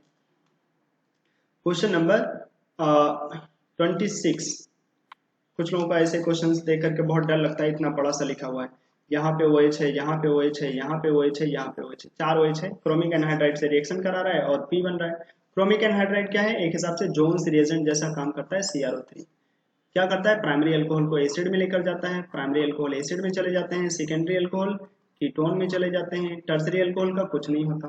तो देखो फिनॉल भी कुछ नहीं करते, तो फिनॉल बचा होगा जब तुम क्रोमिक एनहाइड्राइड से कराओगे, तो ये ऑक्सीडाइज हो जाएगा कीटोन में, ये ऑक्सीडाइज हो जाएगा एसिड में, लेकिन ये बचा होगा टर्सरी और ये डी बचा होगा, बी और डी बचे होंगे। अब आगे बोल रहा है the product gives positive ceric ammonium nitrate test. हाँ, positive ceric ammonium nitrate test देगा, काइंड टेस्ट देगा, क्योंकि काइंड टेस्ट क्या होता है? सारे अल्कोहल काइंड के साथ क्या कर देते हैं? सेरिक अमोनियम नाइट्रेट के साथ रेड कलर दे जाते हैं। तो किसकी वजह से रेड कलर मिलेगा? बोलेंगे इस बी की वजह से, क्योंकि ये टर्सरी अल्कोहल है, वो बचा होगा वही अल्कोहल। अगर कोई भी अल्कोहल हो, सेरिक अमोनियम नाइट्रेट दे दो तो दे जाता है वो रेड कलर। तो बी, बी ओनली। क्या सेरिक अमोनियम नाइट्रेट के साथ फिनॉल का OH भी देता है रेड कलर? नहीं नहीं, फिनॉल नहीं देते।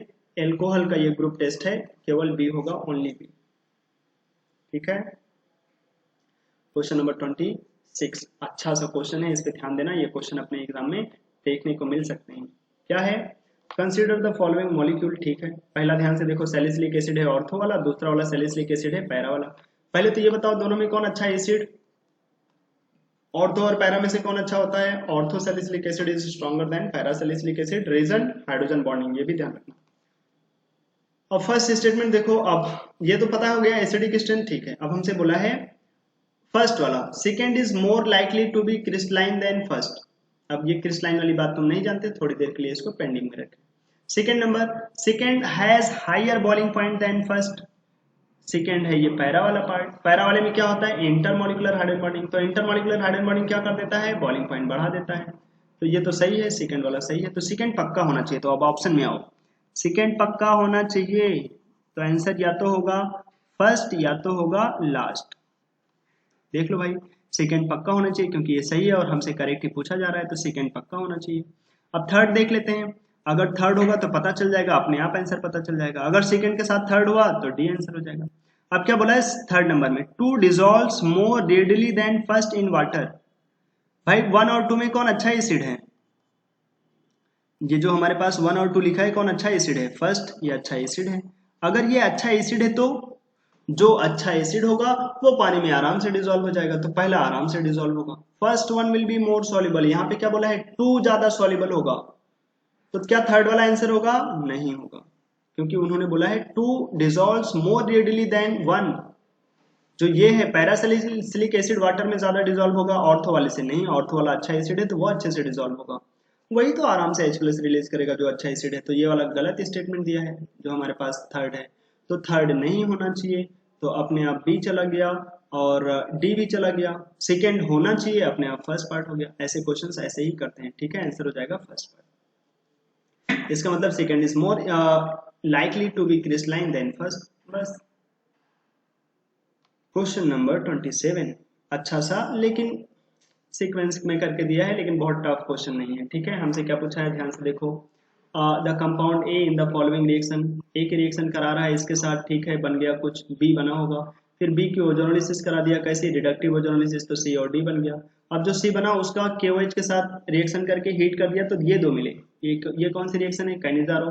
किसका कैनिजारो हुआ होगा, पक्का हम बोल सकते हैं सी होगा हमारे पास, बेंजल्डिहाइड, उसी का कैनिजारो करा के तुमने बनाया होगा ये।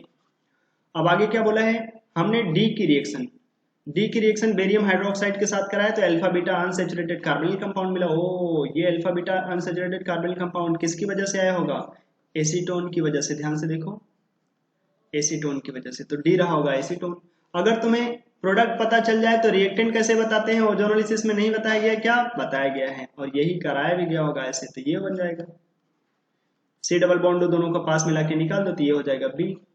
अब ये बोल रहा है बी बनना चाहिए, किस क्या होगा हमारे पास, ए, द कंपाउंड ए क्या होगा जिससे कि ये बन जाए जब हम ये रिएक्शन कराएं, तो आ करके देख लो चार ऑप्शन में से कहाँ पे हम लोग आंसर देख पाएंगे। और चलो देख लेते हैं, चलो सी वाले ऑप्शन में।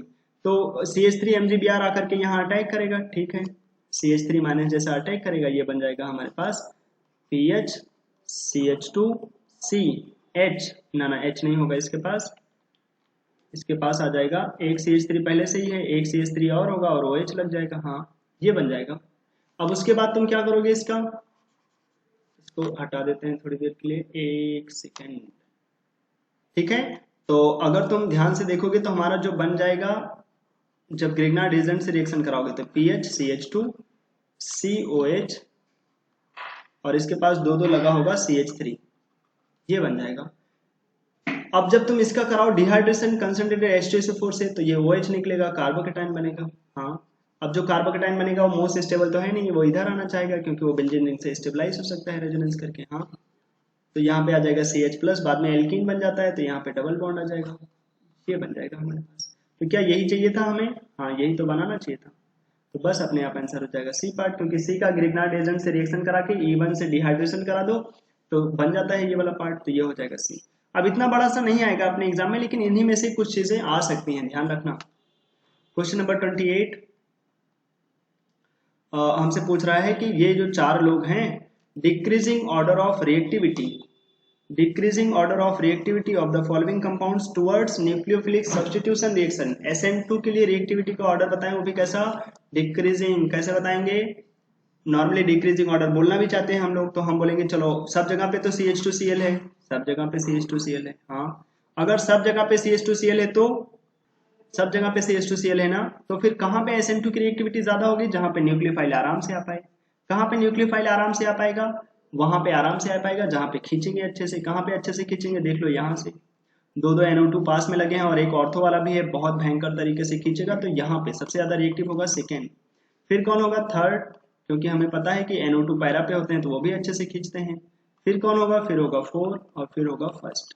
ठीक है, तो आंसर हो जाएगा 2 3 4 1, 2 3 4 1, 2 3 4 1। आंसर देखोगे तो बी पार्ट आंसर मिल जाएगा तुम्हें। ठीक है, सब जगह पे अगर वो प्राइमरी सेकेंडरी टर्सरी करके दिया होता अलग अलग, तो हम लोग कुछ और भी देखते, नहीं तो ये बड़े आराम से क्वेश्चन हो जाता। क्वेश्चन नंबर 29, ऐसे क्वेश्चंस लास्ट टाइम तुम्हारे नीट में देखने को मिले हैं और ऐसे क्वेश्चंस आ भी सकते हैं आगे। D electron configuration of RuEn whole thrice Cl2 and FeH2O whole 6 Cl2। तो पहले सेकंड वाले का देख लेते हैं, Fe2 प्लस में है तो क्या होगा 4s0 3d6, और वाटर वीक फील्ड लिगेंड है तो कोई पेयरिंग नहीं कराएगा, तो हमारे पास T2G और Eg होंगी, ऑक्टाहेड्रल कॉम्प्लेक्स है, T2G कम एनर्जी लेवल पे, Eg ज्यादा एनर्जी पे। तो 6 इलेक्ट्रॉन आएंगे, तो 1 2 3 4 5, छठे के लिए पेयरिंग हो जाएगा T2G में, तो हमारे पास हो जाएगा T2G4 और Eg2, T2G4 और Eg2। दूसरे के लिए T2G4 और Eg2। अब पहले के लिए क्या होगा भगवान, Ru है, Ru कहाँ से आता है, यहीं से, आयरन की फैमिली से। आयरन जो शॉर्टकट होता है एक हम लोगों ने सीखा होगा कभी, रूठे ओ सनम को मतलब आ जाता है इधर, आ रूठे ओ सनम ऐसे करके, पूरा का पूरा डी ब्लॉक का भी शॉर्टकट में सीखोगे मेरे से तो तुम्हें समझ में आएगा। आयरन, रुथीनियम और ऑस्मियम, रूठे ओ सनम, ये सब आयरन की फैमिली में ही आते हैं। तो आयरन का क्या होता था 4s2 3d6, तो फिर रुथीनियम के क्या हो जाएगा 5s2 और 4d6। नॉर्मली ऐसे तो यहाँ एक्सेप्शन होता है 5+1 3D7 हो जाता है, लेकिन ऐसे भी चलेगा क्योंकि यहाँ पे आर यू कितने में है, +2 में, आर यू +2 में है तो हो जाएगा 5s0 और 4d6 है। ईएन अच्छा लिगेंड है, क्या करेगा, पेयरिंग करा देगा, तो सारे के सारे चले जाएंगे T2G में, तो T2G6 और EG हो जाएगा 0, T2G6 और EG हो जाएगा 0, आंसर सी पर। ठीक है, 29 का आंसर सी। 30 नंबर देख लेते हैं, आओ। तो 30 नंबर क्वेश्चन में क्या बोल रहा है अपने से, the major product in the following reaction is. अक्सर नीट का भी और जेई का भी जो E2 मैकेनिज्म है ना, वो बहुत फेवरेट रिएक्शंस होती हैं जो एग्जाम में पूछे जाते हैं। एक तो वो डबल एलिमिनेशन वाली, और एक तो नॉर्मली जो बीटा एलिमिनेशन जैसा यूज हो जाता है सिंगल, तो वो बहुत पूछा जाता है। अब यहाँ पे क्या बोला है, एक तो है टर्सरी ब्यूटाइल एल्कोहल, मतलब जो हमारे पास अगर इसको अच्छे से देखोगे CH3, एक कार्बन के पास 3 CH3 ग्रुप लगे होंगे और O, और यहाँ से अगर उसको H को निकाल दो तो -चार्ज आ जाए, तो ये टर्सरी ब्यूटॉक्साइड। एक तो इसका साइज बहुत बड़ा है, और अक्सर E2 मैकेनिज्म में क्या होता है कि एल्फा से हाइड्रोजन, मतलब जो ये आयोडीन है वो निकलेगा, और बीटा से हाइड्रोजन। अक्सर तो हम यही हाइड्रोजन निकालना चाहेंगे क्योंकि यहाँ पे एल्कीन बहुत स्टेबल बनेगी, लेकिन इस हाइड्रोजन से पास देखो इतनी सारी ब्रांचिंग है, बड़े बड़े ग्रुप लगे हुए हैं, और ये खुद न्यूक्लियोफाइल भी बहुत बड़ा सा दे दिया। अगर न्यूक्लियोफाइल बहुत बड़ा नहीं देता तो हम लोग यहीं से H निकालते। अब न्यूक्लियोफाइल भी बल्कि है और उस कार्बन के पास बल्कि ग्रुप भी लगे हैं, तो इस H की तरफ उस न्यूक्लियोफाइल का अप्रोच करके निकाल पाना टफ हो जाता है। इसीलिए ऐसे केसेस में जब भी कोई केसेस दे दे तो हम लोग हमेशा कम ब्रांचिंग, जो बाहर CH3 है वहां से H निकल जाता है और वहां से हमें प्रोडक्ट मिल जाता है। तो हमें प्रोडक्ट जो मेजर मिलता है वो ये, कौन सा प्रोडक्ट, ये मिल जाएगा मेजर प्रोडक्ट। अब ये वाला हमारे पास कहाँ है ऑप्शन में, देख ले भाई, कहाँ है, फर्स्ट वाले ऑप्शन में, आंसर हो जाएगा फर्स्ट पार्ट। ठीक है, देखो 30 नंबर में 31 नंबर में अपने से क्या बोल रहा है, 4 स्टेटमेंट लिखे हैं फिर से, और अक्सर ऐसे 4 स्टेटमेंट वाले क्वेश्चंस मिल जाते हैं जब उसको बहुत कुछ पूछना हो। तो ये एक्चुअली में मोर देन वन वाले क्वेश्चंस होते हैं जिसको 4 स्टेटमेंट में देकर के पूछ रहा है, बताओ क्या क्या करेक्ट होगा। First, beryllium has smaller atomic radius as compare to magnesium. सब जानता है बेरिलियम, नीचे जाएंगे down the group magnesium size बढ़ जाता है, बेरिलियम का साइज ज्यादा होगा, और सॉरी बेरिलियम का साइज कम होगा, मैग्नीशियम का साइज ज्यादा होगा। तो beryllium has smaller radius as compare to magnesium, first one is correct. और देखो मोस्ट कॉमन ऑप्शन 1 1 1 कई लोगों में है तो 1 पक्का ही करेक्ट होगा। ठीक है, नेक्स्ट चलते हैं। Second, beryllium has higher ionisation enthalpy than aluminium, ये भी सही है। बेरिलियम बहुत छोटा है और उसके पास सारे के सारे 2s2 2p2, उल्टा बोला जा रहा है, बेरिलियम के पास एटॉमिक नंबर कितना 4, तो ये 1s2 2s2 वाला केस होता है। इसके पास 2 इलेक्ट्रॉन s में होते हैं, दोनों फील्ड रहते हैं, तो इसके इलेक्ट्रॉन को आयनाइज कर पाना बहुत टफ होता है एज कम्पेयर टू एल्यूमिनियम। ऐसे दोनों का साइज सेम है, लेकिन बेरिलियम का हायर आयनाइजेशन एंथैल्पी है एज कम्पेयर टू एल्यूमिनियम, ये करेक्ट है। Third, charge by radius ratio, charge by जो रेडियस का रेशियो है फॉर बेरिलियम एंड एल्यूमिनियम वो सेम होता है। क्यों, ये दोनों डायगोनल रिलेशनशिप रखते हैं, इसमें बहुत सारी प्रॉपर्टीज रहती हैं सेम सेम, तो यहाँ पे चार्ज बाई रेडियस का जो रेशियो आता है वो भी रहता है सेम, तो ये जो बोला गया वो गलत है।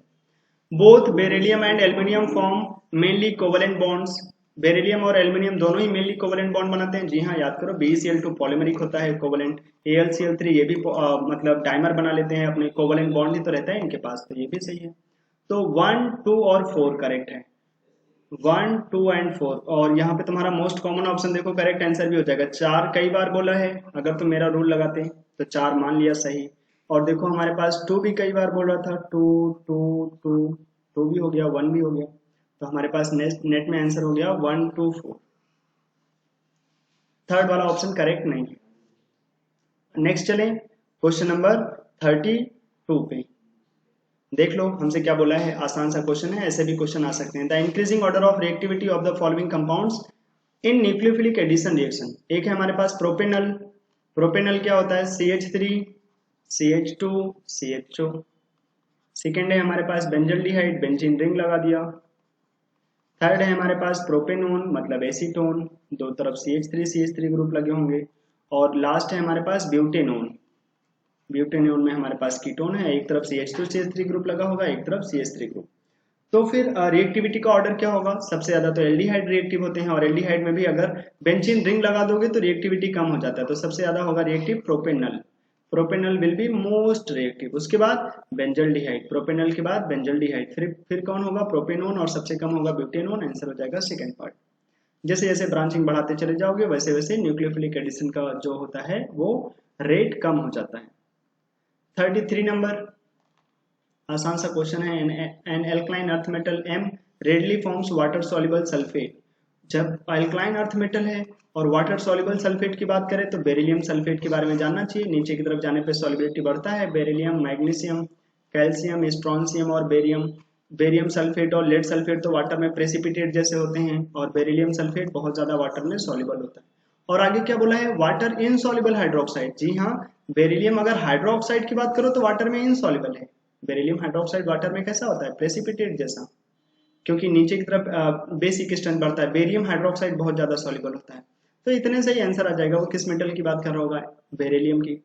और आगे बोला है its oxide MO is very stable. हाँ, बेरिलियम ऑक्साइड बहुत ज्यादा स्टेबल होते हैं और उसके पास कोई रॉक सॉल्ट स्ट्रक्चर भी नहीं होता, ये भी फैक्ट है।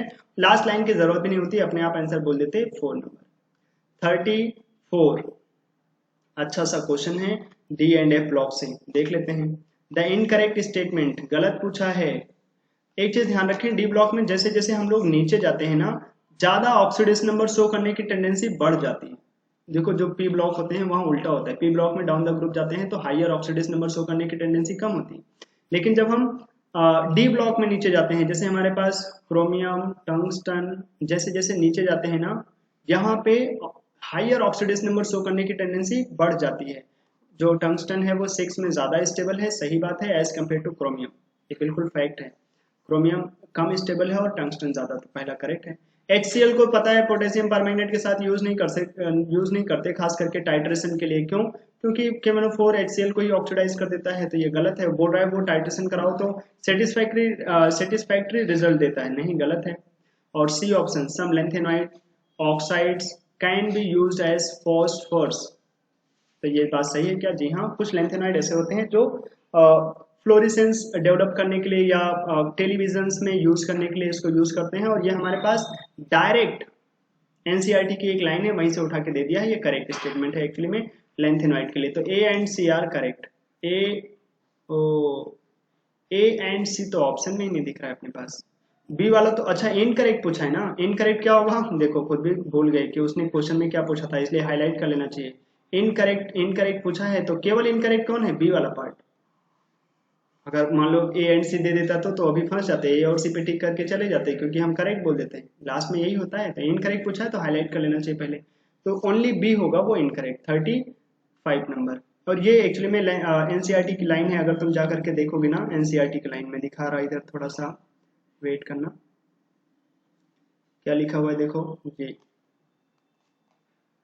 some individual lanthanoid oxides are used as phosphors in television screens and similar fluorescing surfaces।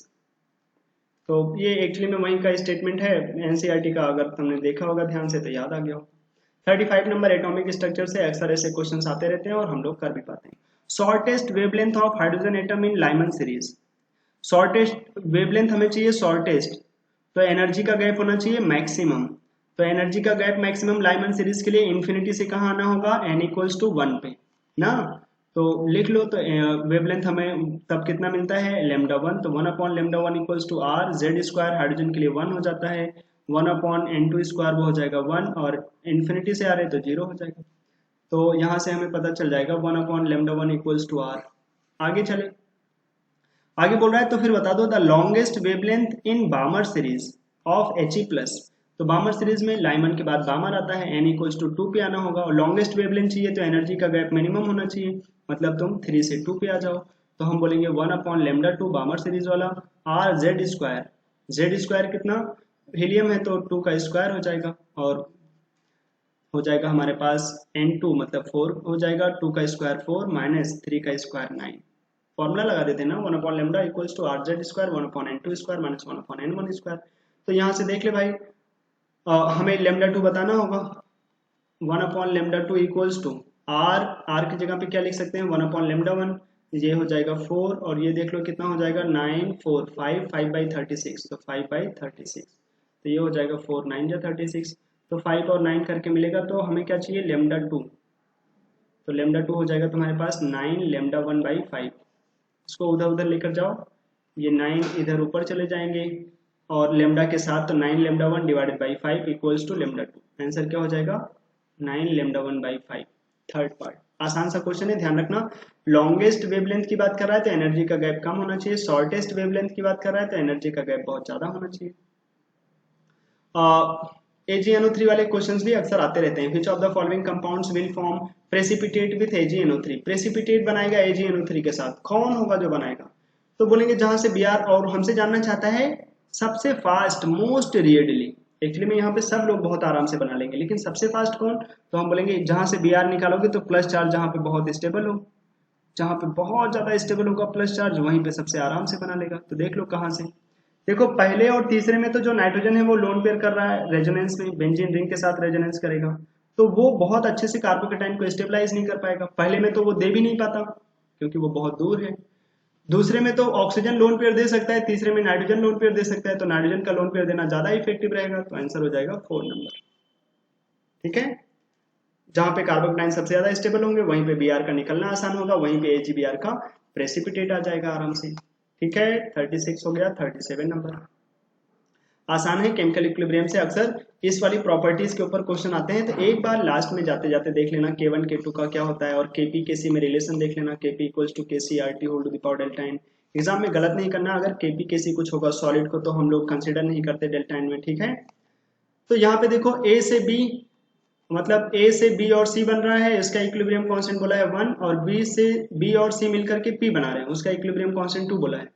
तो फिर बोल रहा है A से P जाएंगे तो उसका इक्विलिब्रियम कांस्टेंट क्या होगा? सिंपल है, दोनों रिएक्शन को ऐड कर दो, ऐड करते हैं तो इक्विलिब्रियम कांस्टेंट क्या हो जाते हैं, मल्टीप्लाई। आंसर हो जाएगा लास्ट पार्ट, सिंपल। ध्यान रख लेना, ये छोटी छोटी प्रॉपर्टीज के ऊपर क्वेश्चन आते हैं। 38 नंबर प्यारा सा क्वेश्चन है, बेहतरीन सा। LiNH2 से रिएक्शन करा रहे हैं तो क्या होगा, वो एसिडिक एच निकाल के गायब हो जाता है। ऐसे तो दोनों एसिडिक एच ले सकता है, लेकिन अगर तुम दोनों एसिडिक एच लेकर जाओगे ना तो एक्चुअली में चारों में से कोई ऑप्शन तुम्हें मिलेगा ही नहीं। तो हम एक एसिडिक एच निकालते हैं उसका, चलो, और एक एसिडिक एच निकालोगे बाद में वो क्या करा लेगा, इस पे SN2 अटैक कर जाएगा, Br निकाल देगा, CH उसके साथ क्या लगा है, CH3, और क्या लगा है, CH, और उसके पास दो CH3। ठीक है, अब मर्क्यूरिक सल्फेट और H2SO4 दे रहे हो तो क्या होगा, पाई बॉन्ड शिफ्ट होगा, इधर शिफ्ट होगा, इधर आ जाएगा प्लस, इधर माइनस, माइनस को क्या मिलेगा, HH, तो ये हो जाएगा CH3, C double bond O, और यहाँ पे रहेगा कार्बन, इधर CH3, इधर ये ग्रुप लगा। फिर क्या किया उन्होंने, सोडियम बोरोहाइड्राइड से रिड्यूस करा दिया, तो हम भी इसको रिड्यूस करा देते हैं। जो एल्कोहल है, जो कीटोन है, वो चला जाएगा सेकेंडरी एल्कोहल में, ये कन्वर्ट हो जाएगा CHOH में। अच्छा, उसके बाद तुम इसका डिहाइड्रेशन कराना चाहते हो, ठीक है भाई, डिहाइड्रेशन कराओगे तो क्या होगा, यहाँ से निकल जाएगा, पहले तो OH निकलेगा, बनेगा कार्बोकेटाइन। फिर हम लोग दौड़ेंगे किसके लिए, मोस्ट स्टेबल कार्बोकेटाइन के लिए। मोस्ट स्टेबल कार्बोकेटाइन के लिए क्या करें, यहाँ से हाइड्राइड शिफ्ट करा दें, तो ये हो जाएगा ये बन जाएगा हमारे पास। ठीक है, अब यहाँ से हमें मोस्ट स्टेबल एल्कीन बनाना होगा, तो हम क्या करेंगे, यहाँ से H प्लस रिलीज करा दो, यहाँ से H निकलेगा तो माइनस आएगा, और ये दोनों मिलकर के पाई बॉन्ड बना लेंगे, तो हमारे पास मिल जाएगा CH3 CH2। ध्यान से देखना, फिर C, इस कार्बन और इस कार्बन के बीच में डबल बॉन्ड आ जाएगा, इसके पास एक CH3 लगा होगा, डबल बॉन्ड, सामने वाले के लिए थोड़ा सा इसको हटा देते हैं, इस वाले बॉन्ड को, हमारे पास हो जाएगा यहाँ पे कार्बन कार्बन डबल बॉन्ड, कहाँ पे, यहाँ पे, और फिर उसके पास दो CH3 ग्रुप लगा होगा, हाँ, दो CH3। ऐसे क्वेश्चन में उनको अगर बोल देते कि कितना अमाउंट है LiNH2 का, ऐसे यहाँ पे बोला नहीं, क्योंकि दूसरा H भी तो निकल सकता था, लेकिन दूसरा H निकालोगे ना तो एक्चुअली में चारों ऑप्शन में से कोई मिलता ही नहीं। अभी तुम्हें मिल जाएगा, कौन सा ऑप्शन मिलेगा तुम्हें, ध्यान से देखोगे तो तुम्हें थर्ड वाला ऑप्शन मिल जाएगा, CC डबल बॉन्ड, एक कार्बन के पास दो CH3 ग्रुप, देखो ये वाला पार्ट मैच कर रहा होगा, और दूसरी तरफ से C, यहाँ पे CH3, यहाँ पर भी एक CH3 लगा है ये वाला, और एक तरफ CH2 CH3, ये CH2 CH3। आंसर हो जाएगा थर्ड पार्ट। इंपॉर्टेंट है, इसके क्वेश्चन एक बार देख लेना। अब मैं ये नहीं बोलता कि सेम क्वेश्चन आ जाएगा, लेकिन ऐसे ही क्वेश्चन अपने को देखने को मिल सकता है। क्वेश्चन नंबर 39 ऐसे क्वेश्चंस आए भी हैं और अपने एग्जाम में फिर से देखे जा सकते हैं। The crystal field stabilisation energy for this complex क्या हो जाएगा, तो हम बोलेंगे कोबाल्ट 3+ में है, हाँ कोबाल्ट 3+ बोले तो 4s0 3d6, और बोला है स्प्लिटिंग एनर्जी कम है, मतलब हमारे पास T2G में 4 जाएंगे और EG में जाएंगे 2, मतलब वही होगा कि एक एक करके पेयरिंग, मतलब पहले तो एक एक इलेक्ट्रॉन मिलेगा सबको, 1 2 3 4 5, उसके बाद पेयरिंग हो जाएगा। जब पेयरिंग होगा तो ऑर्बिटल्स की एनर्जी थोड़ी बढ़ जाती है, गैप थोड़ा कम हो जाता है, तो पी करके जरूर मिलेगा। ठीक है, तो अगर तुम मोस्ट कॉमन ऑप्शन पे जाओ, देखो तुम्हें मिल जाएगा क्या बोला जाए, 0.4 0.4 0.8 0.8। लेकिन यहाँ पे फिर वही दिक्कत होगा कि अब क्या होगा, 0.8 भी 2 बार है, तो सॉल्व कर लेते हैं हम लोग। T2G में 4 है तो क्या लिखेंगे, 4 इंटू माइनस 2/5 प्लस 2 इंटू जब ऊपर जाते हैं तो 3/5 लिखते हैं। बस इसे सॉल्व कर लोगे, तुम्हें मिल जाएगा माइनस का 0.4 डेल्टा नॉट। ये आंसर नहीं होगा लेकिन, क्योंकि एक पेयर्ड है तो उसके लिए प्लस पी, एक पेयर्ड है तो एक पी लिख देते हैं, तो हो जाएगा 0.4 delta not plus P, answer हो जाएगा लास्ट। क्वेश्चन नंबर 40, आसान सा क्वेश्चन है, Na2HCl, वही डाइएजोटाइजेशन, फिर CuCl HCl, तो इससे क्या होगा, इससे वही होगा जो हम लोग देखते चले आए हैं। यहाँ पे आ जाएगा Cl, यहाँ पे रह जाएगा CH3, फिर Cl2H दे रहे हैं। चार ऑप्शन अगर तुम देखोगे तो पता चलेगा कि ऐसे Cl2H से तो कोई भी H रिप्लेस करा सकते हैं, लेकिन यहाँ पे अभी एक ही H रिप्लेस कराओ, CH2Cl हो जाएगा, जिससे कि हम लोग आगे वुड्स रिएक्शन करा सकें। सोडियम डाई ईथर क्या होगा, दो ऐसे कंपाउंड आपस में जाकर के ऐड हो जाएंगे, दो ये CH2, एक और ऐसे CH2 आएगा, यहाँ पे हमारे पास इसके पैरा पे Cl लगा होगा, यहाँ पे Cl लगा होगा, तो ये दो मिल जाएंगे हमारे पास।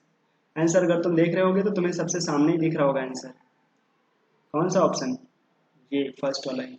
अगर तुम ध्यान से देखो तो CH2 ऐड हो जाएंगे, पैरा पे Cl लगा होगा।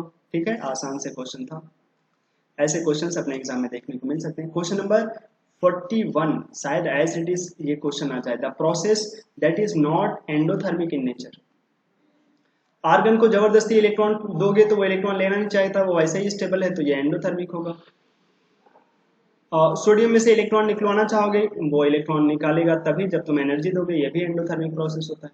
ऑक्सीजन में जब पहला इलेक्ट्रॉन ऐड करते हैं ना, ये फैक्ट है, जब पहला इलेक्ट्रॉन ऐड करते हैं तो वो एक्सो होता है, लेकिन जब पहले से ही माइनस चार्ज है, अब दूसरा इलेक्ट्रॉन जाओ ठूसने के लिए, भले उसकी स्टेबिलिटी बढ़ रही लेकिन तब भी पहले से माइनस है, फिर से माइनस चार्ज है, जबरदस्ती तुम इलेक्ट्रॉन ठूसते हो तो दूसरा वाला प्रोसेस हो जाता है एंडोथर्मिक, तो ये एंडो होता है। पहला वाला होता है, जो दूसरा वाला है वो एक्सो, एक हाइड्रोजन के पास एक इलेक्ट्रॉन होता है, हाँ एक इलेक्ट्रॉन और दे दोगे बड़े आराम से मिल जाएंगे, H माइनस बना लेंगे और एनर्जी लिबरेट करेंगे, इसीलिए तो इनको हेलोजन फैमिली से भी तो बोल देते हैं। हाइड्रोजन को कहाँ रखें, फर्स्ट में या हेलोजन में, क्योंकि ये इलेक्ट्रॉन के साथ रिएक्शन करके, जैसे हेलोजन होते हैं इलेक्ट्रॉन गेन इंथैल्पी, ऐसे हाइड्रोजन भी इलेक्ट्रॉन गेन करके हीट लिबरेट करते हैं, ये एक्सोथर्मिक प्रोसेस होता है। आंसर सेकेंड हो जाता है। Among the following which one has shortest CC bond length, तो बड़े आराम से बोल सकते हैं कहाँ पे कार्बन कार्बन का बॉन्ड लेंथ सबसे कम होगा, कार्बन क्लोरीन का, तो देखो यहाँ पे हो जाएगा रेजोनेंस विनाइल क्लोराइड वाले में, तो कार्बन और हाइड्रोजन के बीच में बॉन्ड का ऑर्डर डबल जैसा हो जाएगा, तो बॉन्ड लेंथ सबसे कम होगा, तो अपने आप आंसर हो जाएगा लास्ट पार्ट। ऐसे क्वेश्चन बहुत देखे होंगे। 43 नंबर हमसे बोल रहा है, the molecule in which hybrid MOs मतलब molecular orbital, hybrid molecular orbital involve only one d orbital of the central atom, तो वो तो पहला वाला है, Ni2 प्लस का केस है, 4s0 3d8 का केस है, पेयरिंग हो जाएगा 3d8 से, और नेट में हमारे पास एक डी अंदर खाली हो जाएगा, dsp2 स्क्वायर प्लेनर, एक ही डी आता है, आंसर वही हो जाएगा। इन सब में देखोगे हाइब्रिडाइजेशन में, इसका hybridization sp3d2 5 sigma 1 lone pair, इसका हाइब्रिडाइजेशन भी sp3d2 4 सिग्मा 2 लोन पेयर, और ये भी sp3d2, सबके पास दो डी है, आंसर हो जाएगा first part. Which one is odd करके भी क्वेश्चंस कर सकते हैं, इतना लल्लू क्वेश्चन था। 43 का फर्स्ट। और 44 नंबर अच्छा क्वेश्चन है लेकिन आसान है, ऐसे क्वेश्चंस किए हैं पहले। सोडियम बोरोहाइड्रेट दोगे तो पाई बॉन्ड को तो कुछ करेगा नहीं, जानते ही हम लोग, तो ये CH2OH हो जाएगा। SOCl2 दोगे तो क्या होगा, जो हमारे पास OH है वो हट जाएंगे, OH हट जाएंगे, वहां पे कौन आ जाएगा Cl। फिर बेंजीन और एनहाइड्रस Cl दोगे तो क्या होगा, Cl हटेगा, कार्बोकेटाइन बनेंगे, और वहां से फ्रीडल क्राफ्ट एल्काइलेशन हो जाएगा, CH2 फिर CH डबल बॉन्ड CH2, ये लग जाएगा रिंग में। उसके बाद क्या होगा, अब इसकी रिएक्शन कराओगे DBr के साथ, इसको हम अच्छे से बना देते हैं। लास्ट वाला स्टेप थोड़ा सा इंपॉर्टेंट है, लास्ट वाला स्टेप थोड़ा सा इंपॉर्टेंट है, इसको हटा दिया जाए। तो बनाते हैं हम पहले B, ये रहा अपने पास B, बेंजीन रिंग में जाकर के लगेगा CH2 और उसके पास रहेगा डबल बॉन्ड। अब पक्का है पाई बॉन्ड तो इधर शिफ्ट होगा, हाँ इधर आएगा प्लस, इधर आएगा माइनस, माइनस के साथ तो तुरंत ही लग जाएगा D, तो टर्मिनल पे तो होना चाहिए D, ये ध्यान रखना। अब प्लस के साथ कौन लगेगा, प्लस के साथ डायरेक्ट क्या Br लग जाएगा, नहीं, प्लस जब बनते हैं हमेशा ही कसम खा के रखते हैं कि रीअरेंजमेंट अगर पॉसिबल है तो होगा। तो ये रीअरेंजमेंट कराएगा क्या, बिल्कुल यहाँ से एच लेकर जाएगा, रिंग के पास प्लस लेकर चले आएगा। और ये रीअरेंजमेंट बहुत टफ नहीं है, ऐसे क्वेश्चन आते हैं तो यहाँ पे प्लस चार्ज आ जाएगा और यहाँ पे डी लग जाएगा। ठीक है, अब यहाँ plus charge finally benzene ring पे आकर के प्लस बनेगा ज्यादा स्टेबलाइज, और उसके बाद यहाँ पे लग जाएगा बी आर। तो रिंग के पास वाले कार्बन पे बी आर लगेगा और वहां पे डी, आंसर हो जाएगा फर्स्ट पार्ट। ये लास्ट वाला स्टेप क्या था, electrophilic addition reaction via carbocation mechanism. Question number 45, ऐसे क्वेश्चंस कैसे करते हैं, 101 एटॉमिक नंबर, 104 एटॉमिक नंबर। 101 तो डायरेक्ट याद रहता है, ये एक्टिनोइड है, एक्टिनोइड है। एक्टिनोइड कहाँ तक रहते हैं आपके पास, 102 तक तो एक्टिनोइड ही मिल जाते हैं। तो ये तो एक्टिनोइड है। कौन, एक्चुअली में 103 तक हमें एक्टिनोइड जैसे ही मिलते रहते हैं। तो 103 तक तो एक्टिनोइड होते हैं, तो 101 तो एक्टिनोइड है। और नहीं भी पता है तो हम चलो तुम्हें ऐसे बता देते हैं, हीलियम, नियॉन, आर्गन, क्रिप्टन और जेनॉन और रेडॉन। हमें नोबेल गैसेस के इलेक्ट्रॉनिक नंबर याद होने चाहिए, एटॉमिक नंबर याद होने चाहिए। तो 2, 10, 18, 36, 54 और 86। अब हमारे पास 101 86 के बाद आएगा। अब एक रूल होता है तुम्हारे पास, क्या, NS, N-2F, N-1D और फिर NP, इसमें इलेक्ट्रॉन्स की फिलिंग करते हैं। तो कितने अब तक हमारे पास पीरियड खत्म हो चुके हैं, 1 2 3 4 5 6। तो 7 से स्टार्ट कर दो, तो ये हो जाएगा 7 का S, 5 का F, 7 - 2 5, 7 - 1 6 D हो जाएगा और 7 का P हो जाएगा। अब इसी में इलेक्ट्रॉन की फिलिंग करेंगे, जी हाँ। तो हमारे पास 86 इलेक्ट्रॉन तो चले गए, हाँ 86 लेकर चला गया जेनॉन।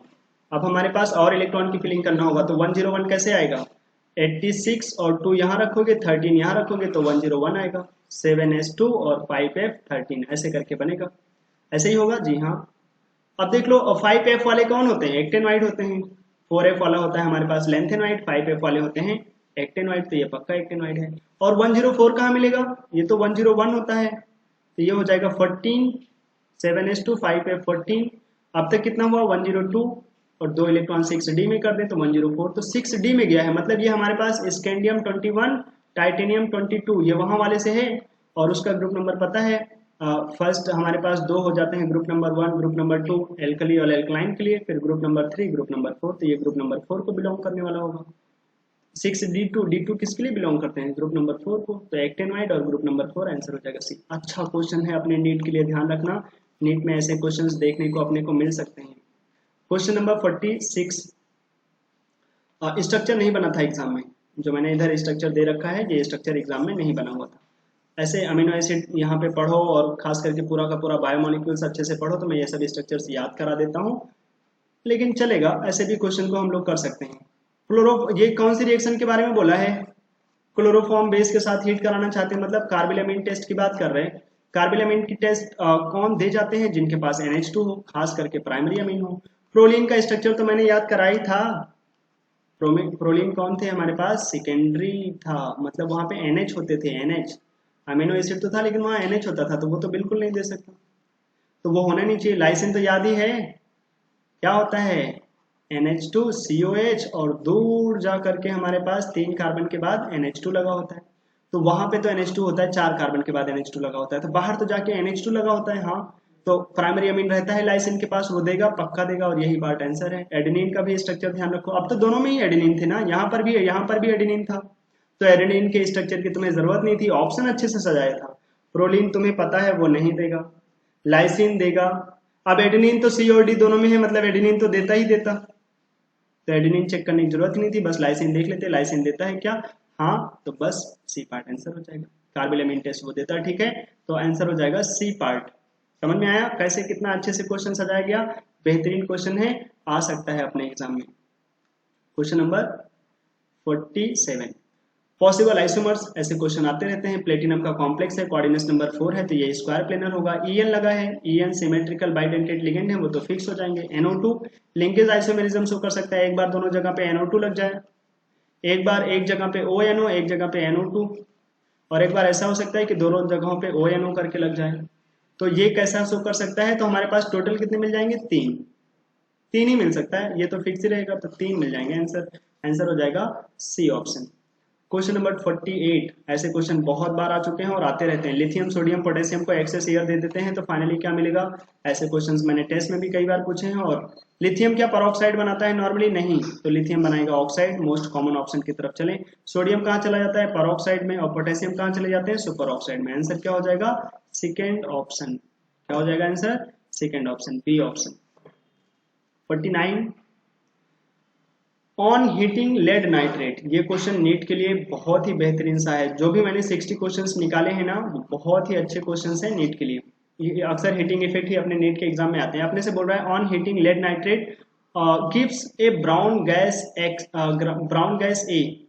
लेड नाइट्रेट को हीट करोगे तो क्या होगा? किसी भी नाइट्रेट को हीट करो, नॉर्मली अगर वो सोडियम पोटेशियम रुबिडियम सीजियम के नाइट्रेट नहीं है तो वो कहाँ चले जाते हैं? मेटल के ऑक्साइड में, NO2 में और ऑक्सीजन गैस में। अब हमसे बोल रहा है the gas A on cooling changes to colourless solid. तो NO2 red is brown colour की गैस होती है, अगर तुम इसको कूल कर दोगे तो ये N2O4 में चला जाता है और उस टाइम पे ये रहता है कलरलेस। ठीक है, समझ में भी आता है। NO2 अपना डायमराइज करा लेगा कूलिंग करने पे, ये बन जाएगा डायमैग्नेटिक हो जाता है। अब आगे बोल रहा है B on heating with NO। अब बी को फिर से, बी को मिलाया NO के साथ और हीट किया तो ये कहाँ चला गया होगा? NO2 में। NO2 और NO, B on heating with NO changes to blue solid. तो क्या होगा? NO और NO2 मिल करके बना लिए होंगे N2O3। क्या बना लिए होंगे? N2O3। और N2O3 में नाइट्रोजन का ऑक्सीडेशन नंबर पूछा है कि हमसे बता दो the oxidation number of nitrogen in solid C। तो जो फाइनली C मिला उसमें क्या होगा? 3 होगा। तो ये ब्लू कलर का ही होता है। ऐसे NO और NO2 को मिला करके लगभग -30 डिग्री सेल्सियस रखने पे ये होता है। लेकिन N2O4 जिस टाइम पे लिक्विड होता है ना, उसके हिसाब से थोड़ा सा हीट ही करना पड़ता है, इसलिए उसने हीट बोला है। आंसर हो जाएगा सी पार्ट। क्वेश्चन नंबर 50, अगर किसी ने मेरे पास केमिकल इक्विलिब्रियम पढ़ा हो, क्वेश्चन नंबर 50 कहाँ चले आए इतना आगे। मेरे पास किसी ने केमिकल इक्विलिब्रियम पढ़ा हो और उसको ये क्वेश्चन ना दिखा हो, ऐसा मतलब फर्स्ट पेज पे हम लोग सबसे पहले केमिकल इक्विलिब्रियम में यही पढ़ना ही शुरू करते हैं। तो हमसे क्या पूछा है? देखो क्वेश्चन पूछ रहा है फॉर द इक्विलिब्रियम, ए से बी जा रहे हैं, the variation of the rate of forward reaction and reverse reaction with time is given by. Equilibrium के लिए पूछ रहा है। तो जब इक्विलिब्रियम आता है तो रेट कैसा हो जाता है? जब भी कभी इक्विलिब्रियम आए तो rate of forward direction must be equal to rate of backward direction. Rate को इक्वल होना ही पड़ेगा तभी जाकर के इक्विलिब्रियम आएगा। तो आंसर हो जाता है B part. At equilibrium rate of forward direction must be equal to rate of backward direction. Concentration एक साथ कांस्टेंट हो सकता है। कंसंट्रेशन का ग्राफ होता तो ये भी सही होता, ये भी सही होता, और जो ये लास्ट वाला ग्राफ है वो भी सही होता कंसंट्रेशन के लिए। लेकिन जब रेट की बात करोगे तो रेट के लिए एक ही ग्राफ सही होता है, वो ये कि rate of forward direction must be equal to rate of backward direction. Question number 51 NEET के लिए बहुत परफेक्ट और आसान सा क्वेश्चन जेई के हिसाब से। 51 क्या बोल रहा है? P on treatment with Br2Fe, Br2Fe3 in CCl4 produced a single isomer। ये बनाता है। While heating with soda lime gives toluene। क्या देता है हमें? टोलुइन देता है। तो सोडा लाइम से हीट करो। चलो चार ऑप्शन को चेक कर लेते हैं। हमसे पी पूछ रहा है तो किसी को भी हीट करोगे सब लोग CO2 निकाल करके टोलुइन दे देंगे। यहाँ पे भी CO2 निकाल के टोलुइन, सब लोग टोलुइन दे देंगे। लेकिन बोल रहा है सिंगल आइसोमर। तो सिंगल आइसोमर कौन दे सकता है? देखो ये मेटा डायरेक्टिंग है, ये ऑर्थो पैरा डायरेक्टिंग है, तो इसका ऑर्थो यही है, उसका मेटा भी यही है। पैरा पे तो जाके लग ही नहीं सकता ब्रोमीन। हाँ, तो ये केवल अकेला ही कंपाउंड बना सकता है ब्रोमीन। ऑर्थो पे लगेगा CH3 की। जबकि यहाँ पे दो मिल सकते हैं। इसके हिसाब से देखो ये ऑर्थो, ये पैरा, तो पैरा पे भी लग सकता है, ऑर्थो पे भी, तो यहाँ दो मिल सकते हैं। यहाँ पर भी ऑर्थो और पैरा दो मिल सकते हैं, यहाँ पर भी ऑर्थो और पैरा दो मिल सकते हैं। लेकिन ए ऑप्शन ऐसा है जहाँ पे केवल एक ही मिल सकता है। तो बस एक part answer. Question number 52, the pair in which both the species have same magnetic moment या फिर स्पिन, तो same number of unpaired electron होंगे तो सेम स्पिन हो जाएगा। पहला ही ऑप्शन इसमें देख लो Cr2+, ऐसे क्वेश्चन तुम लोगों को कराए भी गए हैं। Cr2+, 4s0 3d4, और Fe2+, यहाँ पर भी देख लो 4s0 3d6, और दोनों के पास अनपेयर्ड देखो D4 में भी 4 अनपेयर्ड और D6 में भी 4 अनपेयर्ड होते हैं, तो दोनों के पास 4 अनपेयर्ड हैं, तो सेम मैग्नेटिक मोमेंट होगा। आंसर हो जाएगा फर्स्ट पार्ट। ठीक है, क्वेश्चन नंबर 51, सॉरी 51 कहाँ, 53, पीछे थोड़ी ना जाना है। The decreasing order of reactivity towards AgNO3। देखो कितने क्वेश्चंस पूछे गए। AgNO3 से बहुत पूछा जा चुका है। कार्बोकेटाइन की स्टेबिलिटी है एक हिसाब से ये, तो यहाँ पे प्लस चार्ज लगाओ। कार्बोकेटाइन की स्टेबिलिटी देखो, दूसरे में भी प्लस चार्ज लगाओ। एक चीज याद आनी चाहिए यहाँ पे, तीसरे में भी प्लस चार्ज लगाओगे तो तुम्हें मिल जाएगा ये आइसोप्रोपाइल कार्बोकेटाइन, यहाँ से Cl निकालो, और चौथे में भी प्लस चार्ज लगाओ, तुमने NO2 लगा दिया है। तो सबसे ज्यादा स्टेबल कौन होगा? ये तो पहला देख रहे हो, ये एरोमेटिक हो जाते हैं 4 इलेक्ट्रॉन के डिलोकलाइजेशन से। और जो दूसरा वाला है, जब ये यहाँ पे प्लस आएगा और रेजोनेंस करके, ये तो अगर इधर से घूमेगा तो कहाँ जाएगा? यहाँ पे, और जब यहाँ जाएगा तो ऑक्सीजन का लोन पेयर उसका क्या कर सकता है? ऑक्टेट कंप्लीट कर सकता है।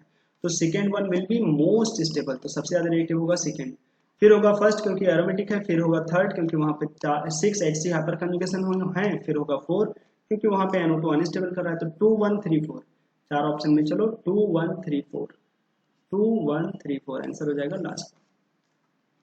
क्वेश्चन नंबर, ये ऐसे क्वेश्चंस आते रहते हैं इसलिए मैंने डाल दिया है। एटॉमिक रेडियाई को ऑर्डर बता दो। जितना ज्यादा प्लस चार्ज उतना ज्यादा छोटा होगा वो, जितना माइनस चार्ज उतना बड़ा साइज होगा। तो -2 -1 +1 +2, जितना प्लस उतना छोटा। आइसो इलेक्ट्रॉनिक का केस है, जितना ज्यादा प्लस चार्ज लगाओगे उतना ही छोटा हो जाएगा साइज में। ठीक है। 55 नंबर,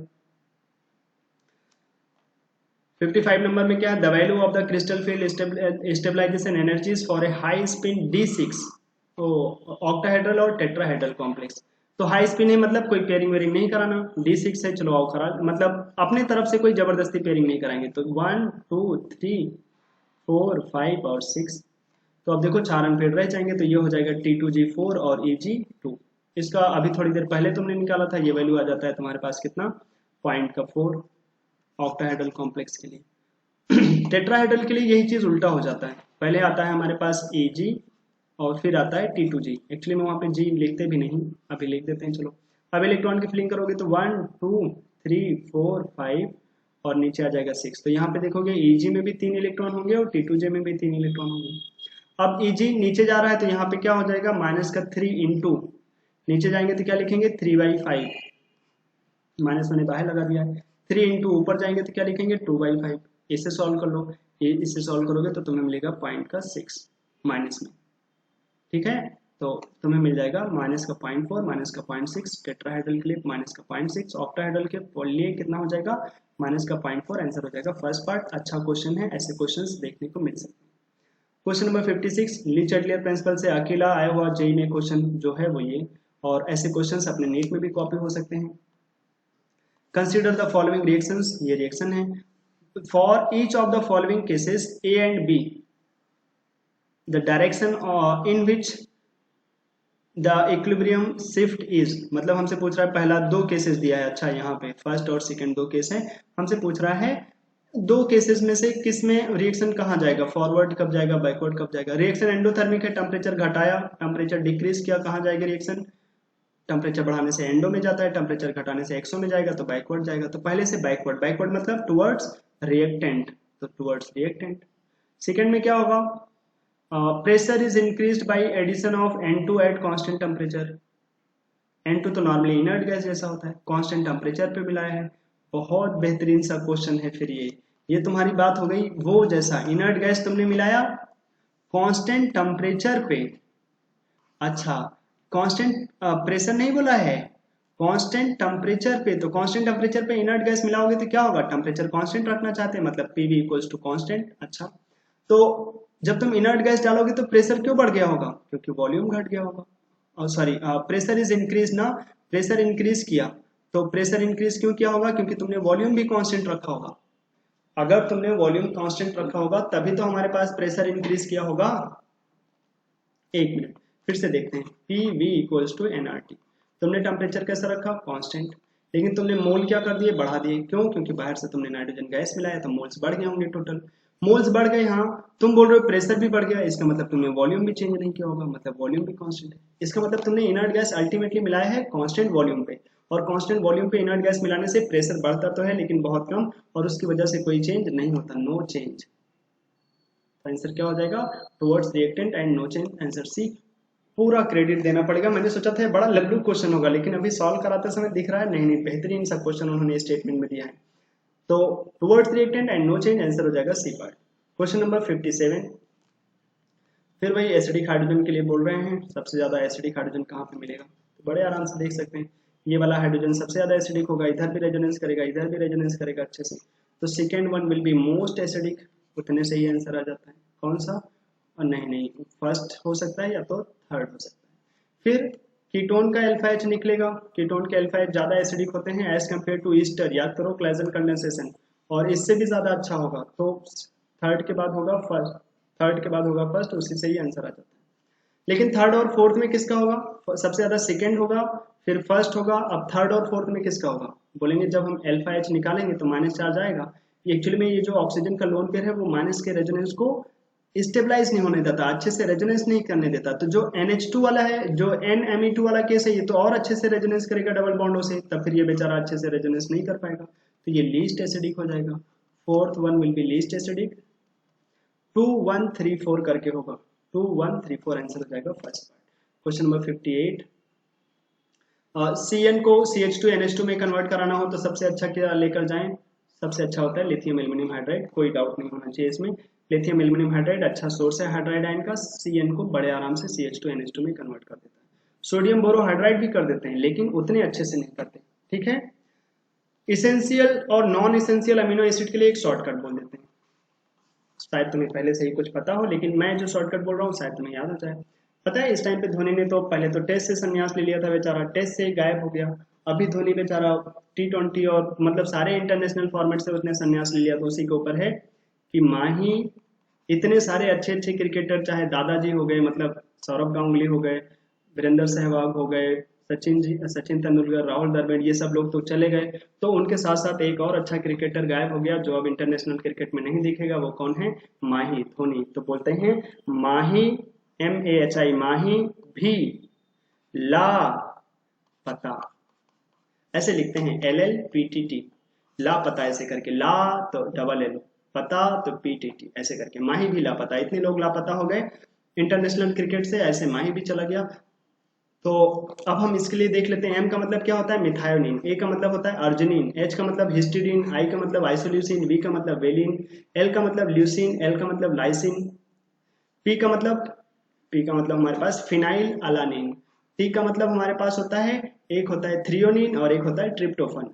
ये होते हैं इसेंशियल अमीनो एसिड, ये सब इसेंशियल हैं। तो ध्यान से देखो, भी लापता जो आया हमारे पास, वेलिन इसेंशियल है, लाइसिन इसेंशियल है, ल्यूसिन ये वो भी इसेंशियल है, लेकिन टायरोसिन नहीं। ये टीटी क्या है? ये टायरोसिन वो वाला पार्ट है जो हमारे पास फिनाइल अलानिन के पैरा पे लगा होता है OH, ये वाला इसेंशियल नहीं है, नॉट एन इसेंशियल, ये इसेंशियल नहीं है। यहाँ पे जो दो टी आते हैं ना, एक होता है थ्रियोनिन, जानते हैं ये वाला पार्ट जो आइडोफॉर्म टेस्ट दे सकता है, थ्रियोनिन, और दूसरा वाला पार्ट है हमारे पास ट्रिप्टोफन, जो हम लोग हिस्टिडीन जैसा साइकिल में बनाते थे। तो ट्रिप्टोफन और थ्रियोनिन है, ये माही भी लापता करके याद रख सकते हैं, ये इसेंशियल अमीनो एसिड है, इसेंशियल अमीनो एसिड्स। 59 हो गए, ये तुम्हारे पास लिस्ट बना हुआ देख लो, essential amino acids arginine, histidine, isoleucine, leucine, lysine, methionine, phenylalanine, threonine, tryptophan और वेलिन, ये सब 10 हैं इसेंशियल और 10 ही होते हैं नॉन इसेंशियल। अगर हम इसेंशियल याद कर लें तो 10 दूसरे बचे हुए को देखने की जरूरत नहीं है। क्वेश्चन नंबर 60, GD3+ का हमारे पास बताना है। चलो भाई, इलेक्ट्रॉनिक कॉन्फ़िगरेशन और spin only in magnetic moment, तो गैडोलिनियम, ऐसे तो इसके इलेक्ट्रॉनिक कॉन्फ़िगरेशन में एक्सेप्शन होता है। 64 है ये। और हमारे पास अगर फिर वही नोबेल गैसेस की हेल्प लेते हैं, helium, neon, argon, krypton, xenon और रेडॉन, तो हमारे पास 1 2 3 4 5, तो ये 5 तो निकल जाते हैं क्योंकि अगर एटॉमिक नंबर देखो तो ये 54 के बाद ही आता है, तो ये 6 पीरियड से बिलोंग करते हैं। तो आएगा 6 का S, 4 का F, 5 का D, 6 का P। 4F से बिलोंग कर रहा है मतलब ये लेंथेनॉइड है, तो 6 का S में 2 आ जाएगा। अब तक कितने चले गए? 54, तो हमें 10 और चाहिए, तो 6S2 और 4F 8 ऐसे होना चाहिए था, लेकिन 4F 7 अगर रखें तो ज़्यादा अच्छा होता है, तो ये 4F 7 और 5D 1 हो जाता है रियल में, हाफ फील्ड वाला केस बनाने के लिए। तो अब यहाँ पे 3+ है तो 2 इलेक्ट्रॉन पहले 6S से जाएंगे और एक जाएगा 5D से। आसान करने के लिए उसने 3+ किया, अगर 2+ करता तो अच्छा क्वेश्चन होता। तो 6S से 2 चला जाएगा और 5D से 1 चले जाएंगे, 4F वाला बचेगा। पहले आउटर ऑर्बिटल से निकलते हैं, तो पहले 6S से 2 निकलेगा, फिर 5D से 1 निकलेगा, तो 4F में 7 बचे होंगे, तो 7 अनपेड इलेक्ट्रॉन होंगे। तो 4F 7 होगा, जी हाँ 4F 7, तो पहले तो पता चल गया, तो ये हो गया तब भी होगा। और 7 अनपेड इलेक्ट्रॉन है, तो तुम्हारे पास मैग्नेटिक मोमेंट कैसे निकल जाएगा? √n × n + 2 निकाल लो, √n कितना हो जाएगा? वैसे 7 अनपेड इलेक्ट्रॉन है ना, जितने अनपेड इलेक्ट्रॉन होते हैं उतना ही पॉइंट समथिंग करके रहता है। जैसे 4 अनपेड इलेक्ट्रॉन होते हैं, 3 अनपेड इलेक्ट्रॉन होते हैं, तो कितना लिखते हैं, 3 × 3 + 2 वो हो जाता है कितना, 15 करके, तो वो 4 पॉइंट समथिंग करके आता है। जितने अनपेड इलेक्ट्रॉन होते हैं मैग्नेटिक मोमेंट अक्सर उतना ही करके होता है, 7.9 करके आएगा आंसर बी पार्ट। जा करके तुम वहां मन करे सॉल्व भी कर लो, 7 × 7 + 2, तो ये कितना हो जाएगा, 9 × 7 कितना हो जाता है, 63, और 63 का रूट कितना होगा, 8 तो होगा नहीं, 8 से कम ही रहेगा, तो आंसर हो जाएगा बी पार्ट। तो ये हो गया अपने पास 60 क्वेश्चंस, ठीक है। 60 क्वेश्चन जो मुझे लगा कि तुम्हें दे देना चाहिए, नीट से पहले एक बार तुम्हें देख लेना चाहिए अपने एग्जाम में। अगर जो तुम्हें आता था वो जल्दी जल्दी देख लेते, जो नहीं आता था वो पूरा देख लेते, कुछ क्वेश्चन से तुम्हें कुछ सीखने को भी मिला होगा।